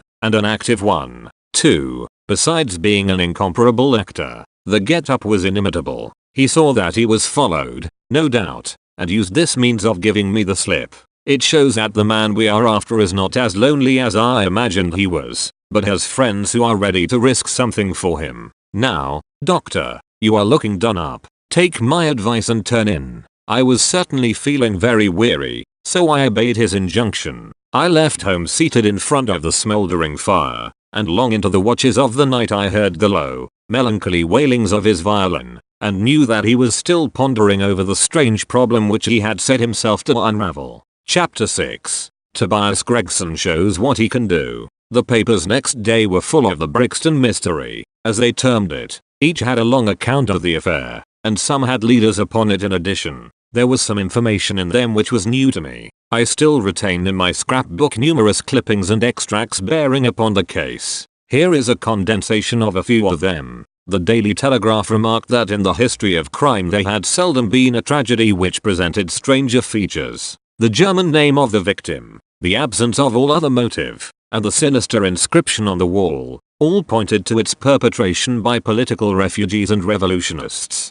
The socialists had many branches in America, and the deceased had, no doubt, infringed their unwritten laws, and been tracked down by them. After alluding airily to the Vengericht, Aqua Tofana, Carbonari, the Marchioness de Brinvilliers, the Darwinian theory, the principles of Malthus, and the Ratcliffe Highway murders, the article concluded by admonishing the government and advocating a closer watch over foreigners in England. The Standard commented upon the fact that lawless outrages of the sort usually occurred under a liberal administration. They arose from the unsettling of the minds of the masses, and the consequent weakening of all authority. The deceased was an American gentleman who had been residing for some weeks in the metropolis. He had stayed at the boarding house of Madame Charpentier, in Torquay Terrace, Camberwell. He was accompanied in his travels by his private secretary, Mr. Joseph Stangerson. The two bade adieu to their landlady upon Tuesday, the 4th inst., and departed to Euston Station with the avowed intention of catching the Liverpool express. They were afterwards seen together upon the platform. Nothing more is known of them until Mr. Drebber's body was, as recorded, discovered in an empty house in the Brixton Road, many miles from Euston. How he came there, or how he met his fate, are questions which are still involved in mystery. Nothing is known of the whereabouts of Stangerson. We are glad to learn that Mr. Lestrade and Mr. Gregson, of Scotland Yard, are both engaged upon the case, and it is confidently anticipated that these well-known officers will speedily throw light upon the matter. The Daily News observed that there was no doubt as to the crime being a political one. The despotism and hatred of liberalism which animated the continental governments had had the effect of driving to our shores a number of men who might have made excellent citizens were they not soured by the recollection of all that they had undergone. Among these men there was a stringent code of honor, any infringement of which was punished by death. Every effort should be made to find the secretary, Stangerson, and to ascertain some particulars of the habits of the deceased. A great step had been gained by the discovery of the address of the house at which he had boarded, a result which was entirely due to the acuteness and energy of Mr. Gregson of Scotland Yard. Sherlock Holmes and I read these notices over together at breakfast, and they appeared to afford him considerable amusement. I told you that, whatever happened, Lestrade and Gregson would be sure to score. That depends on how it turns out. Oh, bless you, it doesn't matter in the least. If the man is caught, it will be on account of their exertions. If he escapes, it will be in spite of their exertions. It's heads I win and tails you lose. Whatever they do, they will have followers. Unsot trouv tauges unplus sot kiel admire. What on earth is this? I cried. For at this moment there came the pattering of many steps in the hall and on the stairs, accompanied by audible expressions of disgust upon the part of our landlady. It's the Baker Street division of the detective police force, said my companion, gravely, and as he spoke there rushed into the room half a dozen of the dirtiest and most ragged street Arabs that ever I clapped eyes on. Tension, cried Holmes, in a sharp tone, and the 6 dirty little scoundrels stood in a line like so many disreputable statuettes. In future you shall send up Wiggins alone to report, and the rest of you must wait in the street. Have you found it, Wiggins? No, sir, we hain't, said one of the youths. I hardly expected you would. You must keep on until you do. Here are your wages. He handed each of them a shilling. Now, off you go, and come back with a better report next time. He waved his hand, and they scampered away downstairs like so many rats, and we heard their shrill voices next moment in the street. There's more work to be got out of one of those little beggars than out of a dozen of the force, Holmes remarked. The mere sight of an official-looking person seals men's lips. These youngsters, however, go everywhere and hear everything.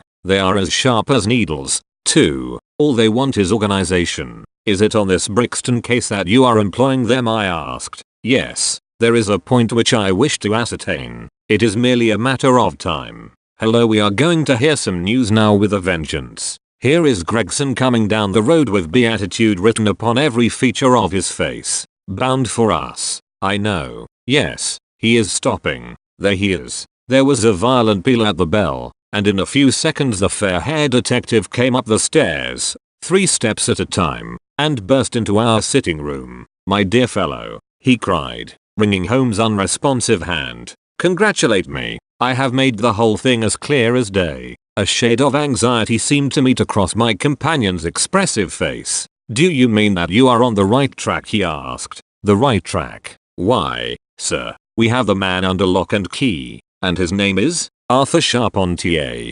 sub-lieutenant in Her Majesty's Navy, cried Gregson, pompously, rubbing his fat hands and inflating his chest. Sherlock Holmes gave a sigh of relief, and relaxed into a smile. Take a seat, and try one of these cigars, he said. We are anxious to know how you manage it. Will you have some whiskey and water? I don't mind if I do, the detective answered. The tremendous exertions which I have gone through during the last day or two have worn me out. Not so much bodily exertion, you understand, as the strain upon the mind. You will appreciate that, Mr. Sherlock Holmes, for we are both brain workers. You do me too much honor, said Holmes, gravely. Let us hear how you arrived at this most gratifying result. The detective seated himself in the armchair, and puffed complacently at his cigar. Then suddenly he slapped his thigh in a paroxysm of amusement. The fun of it is, he cried, that fool Lestrade, who thinks himself so smart, has gone off upon the wrong track altogether.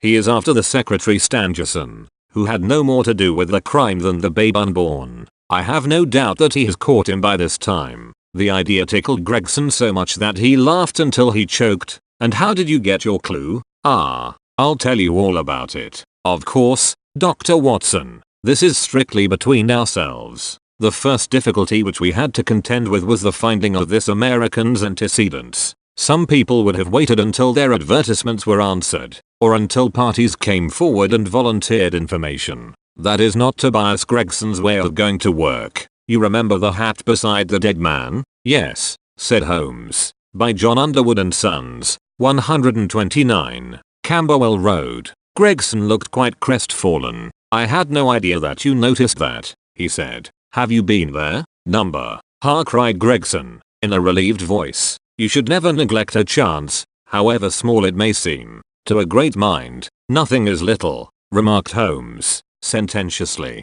Well, I went to Underwood and asked him if he had sold a hat of that size and description. He looked over his books and came on it at once. He had sent the hat to a Mr. Drebber, residing at Charpentier's boarding establishment, Torquay Terrace. Thus I got at his address. Smart, very smart, murmured Sherlock Holmes. I next called upon Madame Charpentier, continued the detective. I found her very pale and distressed. Her daughter was in the room, too. An uncommonly fine girl she is, too. She was looking red about the eyes and her lips trembled as I spoke to her. That didn't escape my notice. I began to smell a rat. You know the feeling, Mr. Sherlock Holmes, when you come upon the right scent, a kind of thrill in your nerves. Have you heard of the mysterious death of your late boarder Mr. Enoch J. Drebber, of Cleveland? I asked. The mother nodded. She didn't seem able to get out a word. The daughter burst into tears. I felt more than ever that these people knew something of the matter.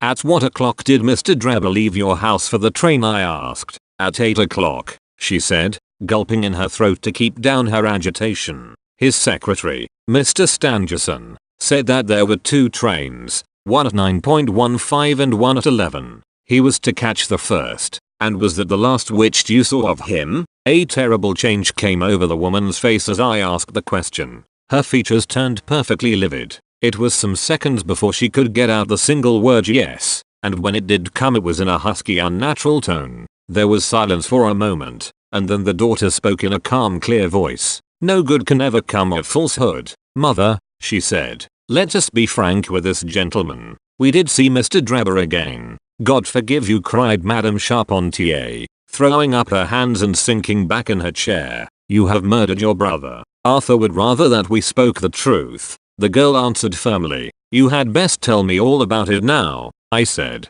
Half confidences are worse than none. Besides, you do not know how much we know of it. On your head be it, Alice cried to her mother, and then, turning to me, I will tell you all, sir. Do not imagine that my agitation on behalf of my son arises from any fear lest he should have had a hand in this terrible affair. He is utterly innocent of it. My dread is, however, that in your eyes and in the eyes of others he may appear to be compromised. That, however, is surely impossible. His high character, his profession, his antecedents would all forbid it. Your best way is to make a clean breast of the facts, I answered. Depend upon it, if your son is innocent he will be none the worse. Perhaps, Alice, you had better leave us together, she said, and her daughter withdrew. Now, sir, she continued, I had no intention of telling you all this, but since my poor daughter has disclosed it I have no alternative. Having once decided to speak, I will tell you all without omitting any particular. It is your wisest course,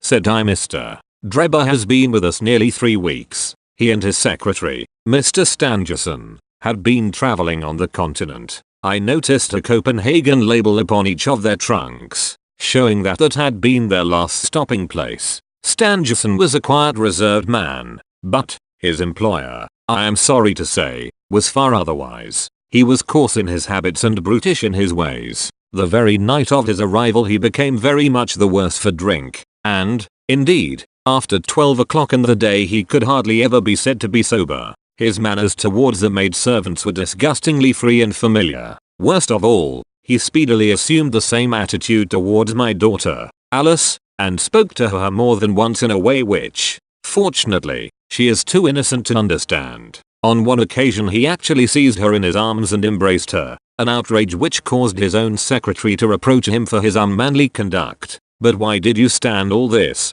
I asked. I suppose that you can get rid of your borders when you wish. Mrs. Charpentier blushed at my pertinent question. Would to God that I had given him notice on the very day that he came, she said. But it was a sore temptation. They were paying £1 a day each, £14 a week, and this is the slack season. I am a widow, and my boy in the Navy has cost me much. I grudged to lose the money. I acted for the best. This last was too much, however, and I gave him notice to leave on account of it. That was the reason of his going. Well, my heart grew light when I saw him drive away. My son is on leave just now, but I did not tell him anything of all this, for his temper is violent, and he is passionately fond of his sister. When I closed the door behind them, a load seemed to be lifted from my mind. Alas, in less than an hour there was a ring at the bell, and I learned that Mr. Drebber had returned. He was much excited, and evidently the worse for drink. He forced his way into the room, where I was sitting with my daughter, and made some incoherent remark about having missed his train. He then turned to Alice, and before my very face, proposed to her that she should fly with him. You are of age, he said, and there is no law to stop you. I have money enough and to spare. Never mind the old girl here, but come along with me now straight away. You shall live like a princess. Poor Alice was so frightened that she shrunk away from him, but he caught her by the wrist and endeavored to draw her towards the door. I screamed, and at that moment my son Arthur came into the room. What happened then I do not know. I heard oaths and the confused sounds of a scuffle. I was too terrified to raise my head. When I did look up, I saw Arthur standing in the doorway laughing, with a stick in his hand. I don't think that fine fellow will trouble us again, he said. I will just go after him and see what he does with himself. With those words he took his hat and started off down the street. The next morning we heard of Mr. Drebber's mysterious death. This statement came from Mrs. Charpentier's lips with many gasps and pauses. At times she spoke so low that I could hardly catch the words. I made shorthand notes of all that she said, however, so that there should be no possibility of a mistake. It's quite exciting, said Sherlock Holmes, with a yawn. What happened next? When Mrs. Charpentier paused, the detective continued. I saw that the whole case hung upon one point. Fixing her with my eye in a way which I always found effective with women, I asked her at what hour her son returned. I do not know, she answered. Not know? No. He has a latchkey, and he let himself in. After you went to bed? Yes. When did you go to bed? About 11. So your son was gone at least 2 hours? Yes. Possibly 4 or 5? Yes. What was he doing during that time? I do not know, she answered, turning white to her very lips. Of course after that there was nothing more to be done. I found out where Lieutenant Charpentier was, took 2 officers with me, and arrested him. When I touched him on the shoulder and warned him to come quietly with us, he answered us as bold as brass. I suppose you are arresting me for being concerned in the death of that scoundrel Drebber, he said. We had said nothing to him about it, so that his alluding to it had a most suspicious aspect. Very, said Holmes. He still carried the heavy stick which the mother described him as having with him when he followed Drebber. It was a stout oak cudgel. What is your theory, then? Well, my theory is that he followed Drebber as far as the Brixton Road. When there, a fresh altercation arose between them, in the course of which Drebber received a blow from the stick, in the pit of the stomach, perhaps, which killed him without leaving any mark. The night was so wet that no one was about, so Charpentier dragged the body of his victim into the empty house. As to the candle, and the blood, and the writing on the wall, and the ring, they may all be so many tricks to throw the police onto the wrong scent.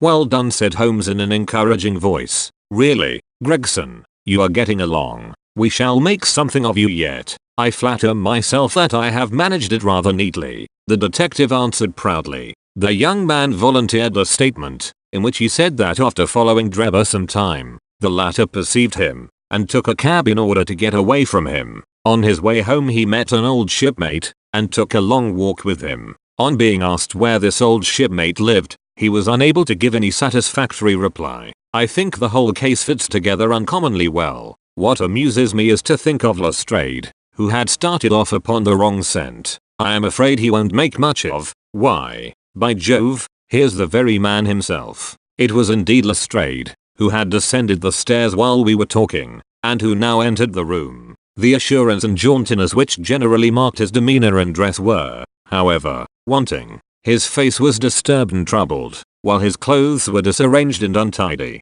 He had evidently come with the intention of consulting with Sherlock Holmes, for on perceiving his colleague he appeared to be embarrassed and put out. He stood in the center of the room, fumbling nervously with his hat and uncertain what to do. "This is a most extraordinary case," he said at last. "A most incomprehensible affair." "Ah, you find it so, Mr. Lestrade," cried Gregson, triumphantly. "I thought you would come to that conclusion. Have you managed to find the secretary, Mr. Joseph Stangerson?" "The secretary, Mr. Joseph Stangerson," said Lestrade gravely, "was murdered at Halliday's private hotel about 6 o'clock this morning." Chapter 7. Light in the Darkness. The intelligence with which Lestrade greeted us was so momentous and so unexpected that we were all three fairly dumbfounded. Gregson sprang out of his chair and upset the remainder of his whiskey and water. I stared in silence at Sherlock Holmes, whose lips were compressed and his brows drawn down over his eyes. "Stangerson too," he muttered. "The plot thickens." "It was quite thick enough before," grumbled Lestrade, taking a chair. "I seem to have dropped into a sort of council of war." Are you sure of this piece of intelligence?" stammered Gregson. "I have just come from his room," said Lestrade. "I was the first to discover what had occurred." "We have been hearing Gregson's view of the matter," Holmes observed. "Would you mind letting us know what you have seen and done?" "I have no objection," Lestrade answered, seating himself. "I freely confess that I was of the opinion that Stangerson was concerned in the death of Drebber. This fresh development has shown me that I was completely mistaken. Full of the one idea, I set myself to find out what had become of the secretary. They had been seen together at Euston Station about 8:30 on the evening of the 3rd. At 2 in the morning Drebber had been found in the Brixton Road. The question which confronted me was to find out how Stangerson had been employed between 8:30 and the time of the crime, and what had become of him afterwards. I telegraphed to Liverpool,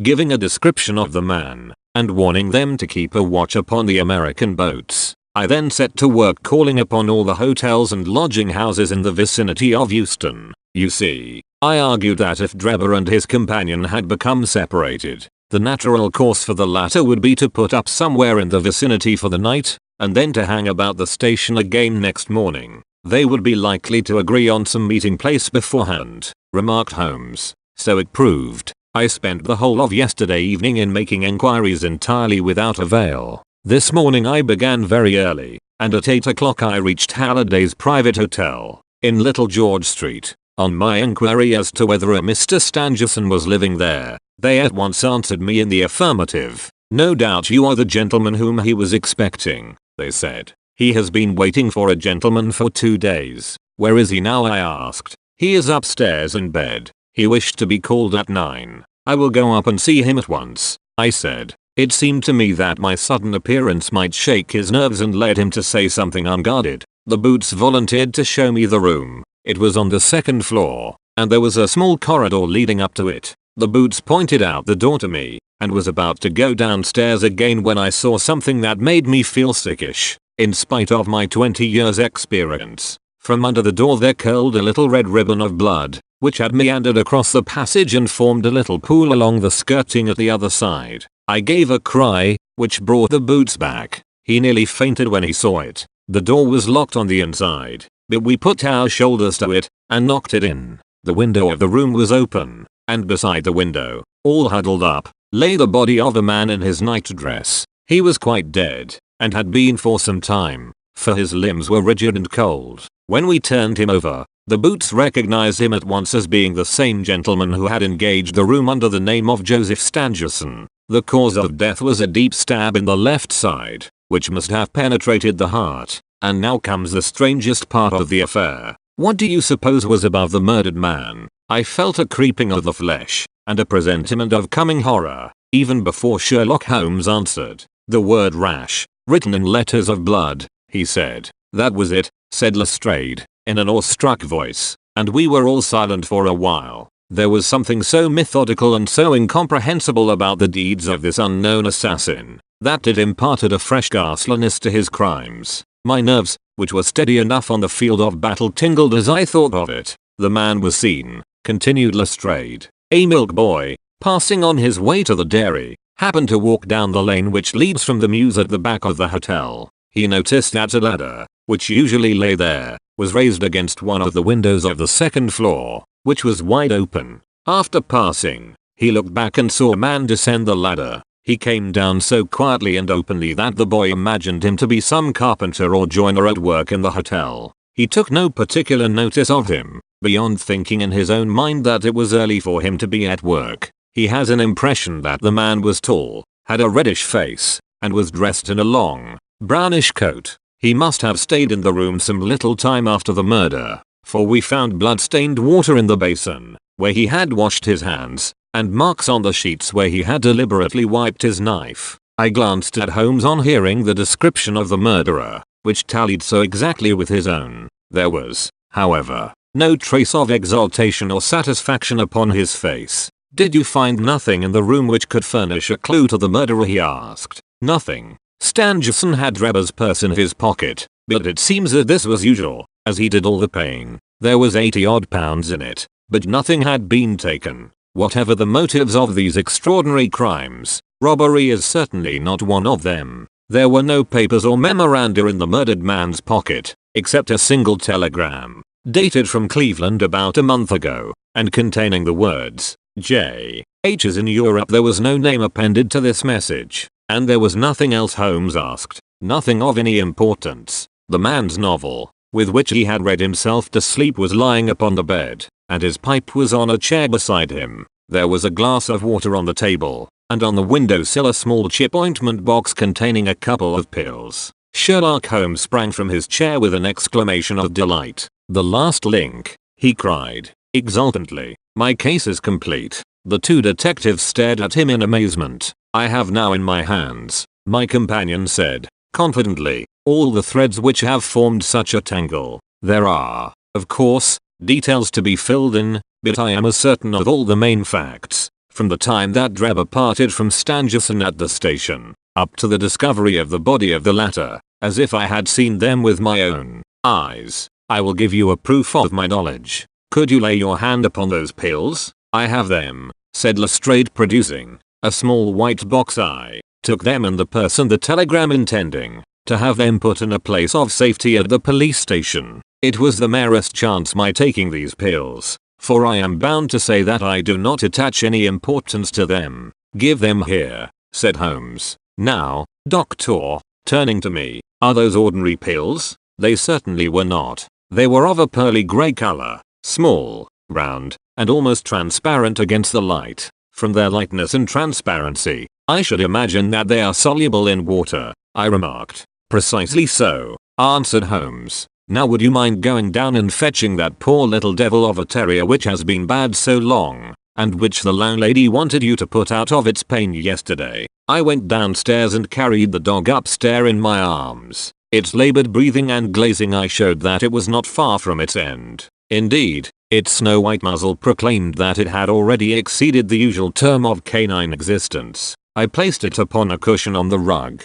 I will now cut one of these pills in two, said Holmes, and drawing his penknife he suited the action to the word. One half we return into the box for future purposes. The other half I will place in this wine glass, in which is a teaspoonful of water. You perceive that our friend, the doctor, is right, and that it readily dissolves. This may be very interesting, said Lestrade, in the injured tone of one who suspects that he is being laughed at. I cannot see, however, what it has to do with the death of Mr. Joseph Stangerson. Patience, my friend, patience. You will find in time that it has everything to do with it. I shall now add a little milk to make the mixture palatable, and on presenting it to the dog we find that he laps it up readily enough. As he spoke he turned the contents of the wine glass into a saucer and placed it in front of the terrier, who speedily licked it dry. Sherlock Holmes' earnest demeanor had so far convinced us that we all sat in silence, watching the animal intently, and expecting some startling effect.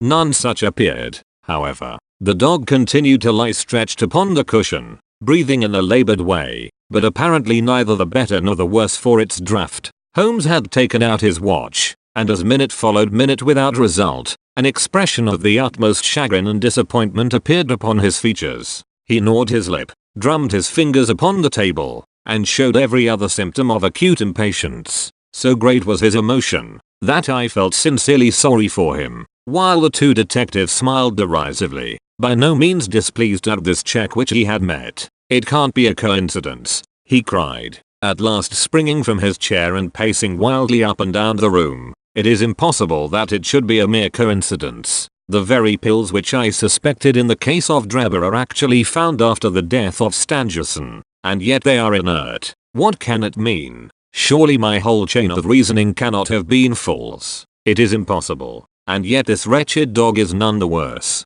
Ah, I have it. I have it." With a perfect shriek of delight he rushed to the box, cut the other pill in two, dissolved it, added milk, and presented it to the terrier. The unfortunate creature's tongue seemed hardly to have been moistened in it before it gave a convulsive shiver in every limb, and lay as rigid and lifeless as if it had been struck by lightning. Sherlock Holmes drew a long breath, and wiped the perspiration from his forehead. "I should have more faith," he said. "I ought to know by this time that when a fact appears to be opposed to a long train of deductions, it invariably proves to be capable of bearing some other interpretation. Of the two pills in that box, one was of the most deadly poison, and the other was entirely harmless. I ought to have known that before ever I saw the box at all." This last statement appeared to me to be so startling that I could hardly believe that he was in his sober senses. There was the dead dog, however, to prove that his conjecture had been correct. It seemed to me that the mists in my own mind were gradually clearing away, and I began to have a dim, vague perception of the truth. "All this seems strange to you," continued Holmes, "because you failed at the beginning of the inquiry to grasp the importance of the single real clue which was presented to you. I had the good fortune to seize upon that, and everything which has occurred since then has served to confirm my original supposition, and, indeed, was the logical sequence of it. Hence things which have perplexed you and made the case more obscure have served to enlighten me and to strengthen my conclusions. It is a mistake to confound strangeness with mystery. The most commonplace crime is often the most mysterious because it presents no new or special features from which deductions may be drawn. This murder would have been infinitely more difficult to unravel had the body of the victim been simply found lying in the roadway without any of those outre and sensational accompaniments which have rendered it remarkable. These strange details, far from making the case more difficult, have really had the effect of making it less so." Mr. Gregson, who had listened to this address with considerable impatience, could contain himself no longer. "Look here, Mr. Sherlock Holmes," he said. "We are all ready to acknowledge that you are a smart man, and that you have your own methods of working. We want something more than mere theory and preaching now, though. It is a case of taking the man. I have made my case out, and it seems I was wrong. Young Charpentier could not have been engaged in this second affair. Lestrade went after his man, Stangerson, and it appears that he was wrong too. You have thrown out hints here, and hints there, and seem to know more than we do. But the time has come when we feel that we have a right to ask you straight how much you do know of the business. Can you name the man who did it?" "I cannot help feeling that Gregson is right, sir," remarked Lestrade. "We have both tried, and we have both failed. You have remarked more than once since I have been in the room that you had all the evidence which you require. Surely you will not withhold it any longer. Any delay in arresting the assassin," I observed, "might give him time to perpetrate some fresh atrocity." Thus pressed by us all, Holmes showed signs of irresolution. He continued to walk up and down the room with his head sunk on his chest and his brows drawn down, as was his habit when lost in thought. "There will be no more murders," he said at last, stopping abruptly and facing us. "You can put that consideration out of the question. You have asked me if I know the name of the assassin. I do. The mere knowing of his name is a small thing, however, compared with the power of laying our hands upon him. This I expect very shortly to do. I have good hopes of managing it through my own arrangements, but it is a thing which needs delicate handling, for we have a shrewd and desperate man to deal with, who is supported, as I have had occasion to prove, by another who is as clever as himself. As long as this man has no idea that anyone can have a clue, there is some chance of securing him, but if he had the slightest suspicion, he would change his name and vanish in an instant among the 4 million inhabitants of this great city. Without meaning to hurt either of your feelings, I am bound to say that I consider these men to be more than a match for the official force, and that is why I have not asked your assistance. If I fail I shall, of course, incur all the blame due to this omission, but that I am prepared for. At present I am ready to promise that the instant that I can communicate with you without endangering my own combinations, I shall do so. Gregson and Lestrade seemed to be far from satisfied by this assurance, or by the depreciating allusion to the detective police. The former had flushed up to the roots of his flaxen hair, while the other's beady eyes glistened with curiosity and resentment. Neither of them had time to speak, however, before there was a tap at the door, and the spokesman of the street Arabs, young Wiggins, introduced his insignificant and unsavory person. "Please, sir," he said, touching his forelock eye, "have the cab downstairs." "Good boy," said Holmes, blandly. "Why don't you introduce this patron at Scotland Yard?" he continued, taking a pair of steel handcuffs from a drawer. "See how beautifully the spring works. They fasten in an instant." "The old patron is good enough," remarked Lestrade, "if we can only find the man to put them on." Very good," said Holmes, smiling. "The cabman may as well help me with my boxes. Just ask him to step up, Wiggins." I was surprised to find my companion speaking as though he were about to set out on a journey, since he had not said anything to me about it. There was a small portmanteau in the room, and this he pulled out and began to strap. He was busily engaged at it when the cabman entered the room. "Just give me a help with this buckle, cabman," he said, kneeling over his task, and never turning his head. The fellow came forward with a somewhat sullen, defiant air, and put down his hands to assist. At that instant there was a sharp click, the jangling of metal, and Sherlock Holmes sprang to his feet again. "Gentlemen," he cried, with flashing eyes, "let me introduce you to Mr. Jefferson Hope, the murderer of Enoch Drebber and of Joseph Stangerson." The whole thing occurred in a moment, so quickly that I had no time to realize it. I have a vivid recollection of that instant, of Holmes' triumphant expression and the ring of his voice, of the cabman's dazed, savage face, as he glared at the glittering handcuffs, which had appeared as if by magic upon his wrists. For a second or two we might have been a group of statues. Then, with an inarticulate roar of fury, the prisoner wrenched himself free from Holmes's grasp, and hurled himself through the window. Woodwork and glass gave way before him, but before he got quite through, Gregson, Lestrade, and Holmes sprang upon him like so many staghounds. He was dragged back into the room, and then commenced a terrific conflict. So powerful and so fierce was he, that the four of us were shaken off again and again. He appeared to have the convulsive strength of a man in an epileptic fit. His face and hands were terribly mangled by his passage through the glass, but loss of blood had no effect in diminishing his resistance. It was not until Lestrade succeeded in getting his hand inside his neckcloth and half strangling him that we made him realize that his struggles were of no avail, and even then we felt no security until we had pinioned his feet as well as his hands. That done, we rose to our feet breathless and panting. "We have his cab," said Sherlock Holmes. "It will serve to take him to Scotland Yard. And now, gentlemen," he continued, with a pleasant smile, "we have reached the end of our little mystery. You are very welcome to put any questions that you like to me now, and there is no danger that I will refuse to answer them.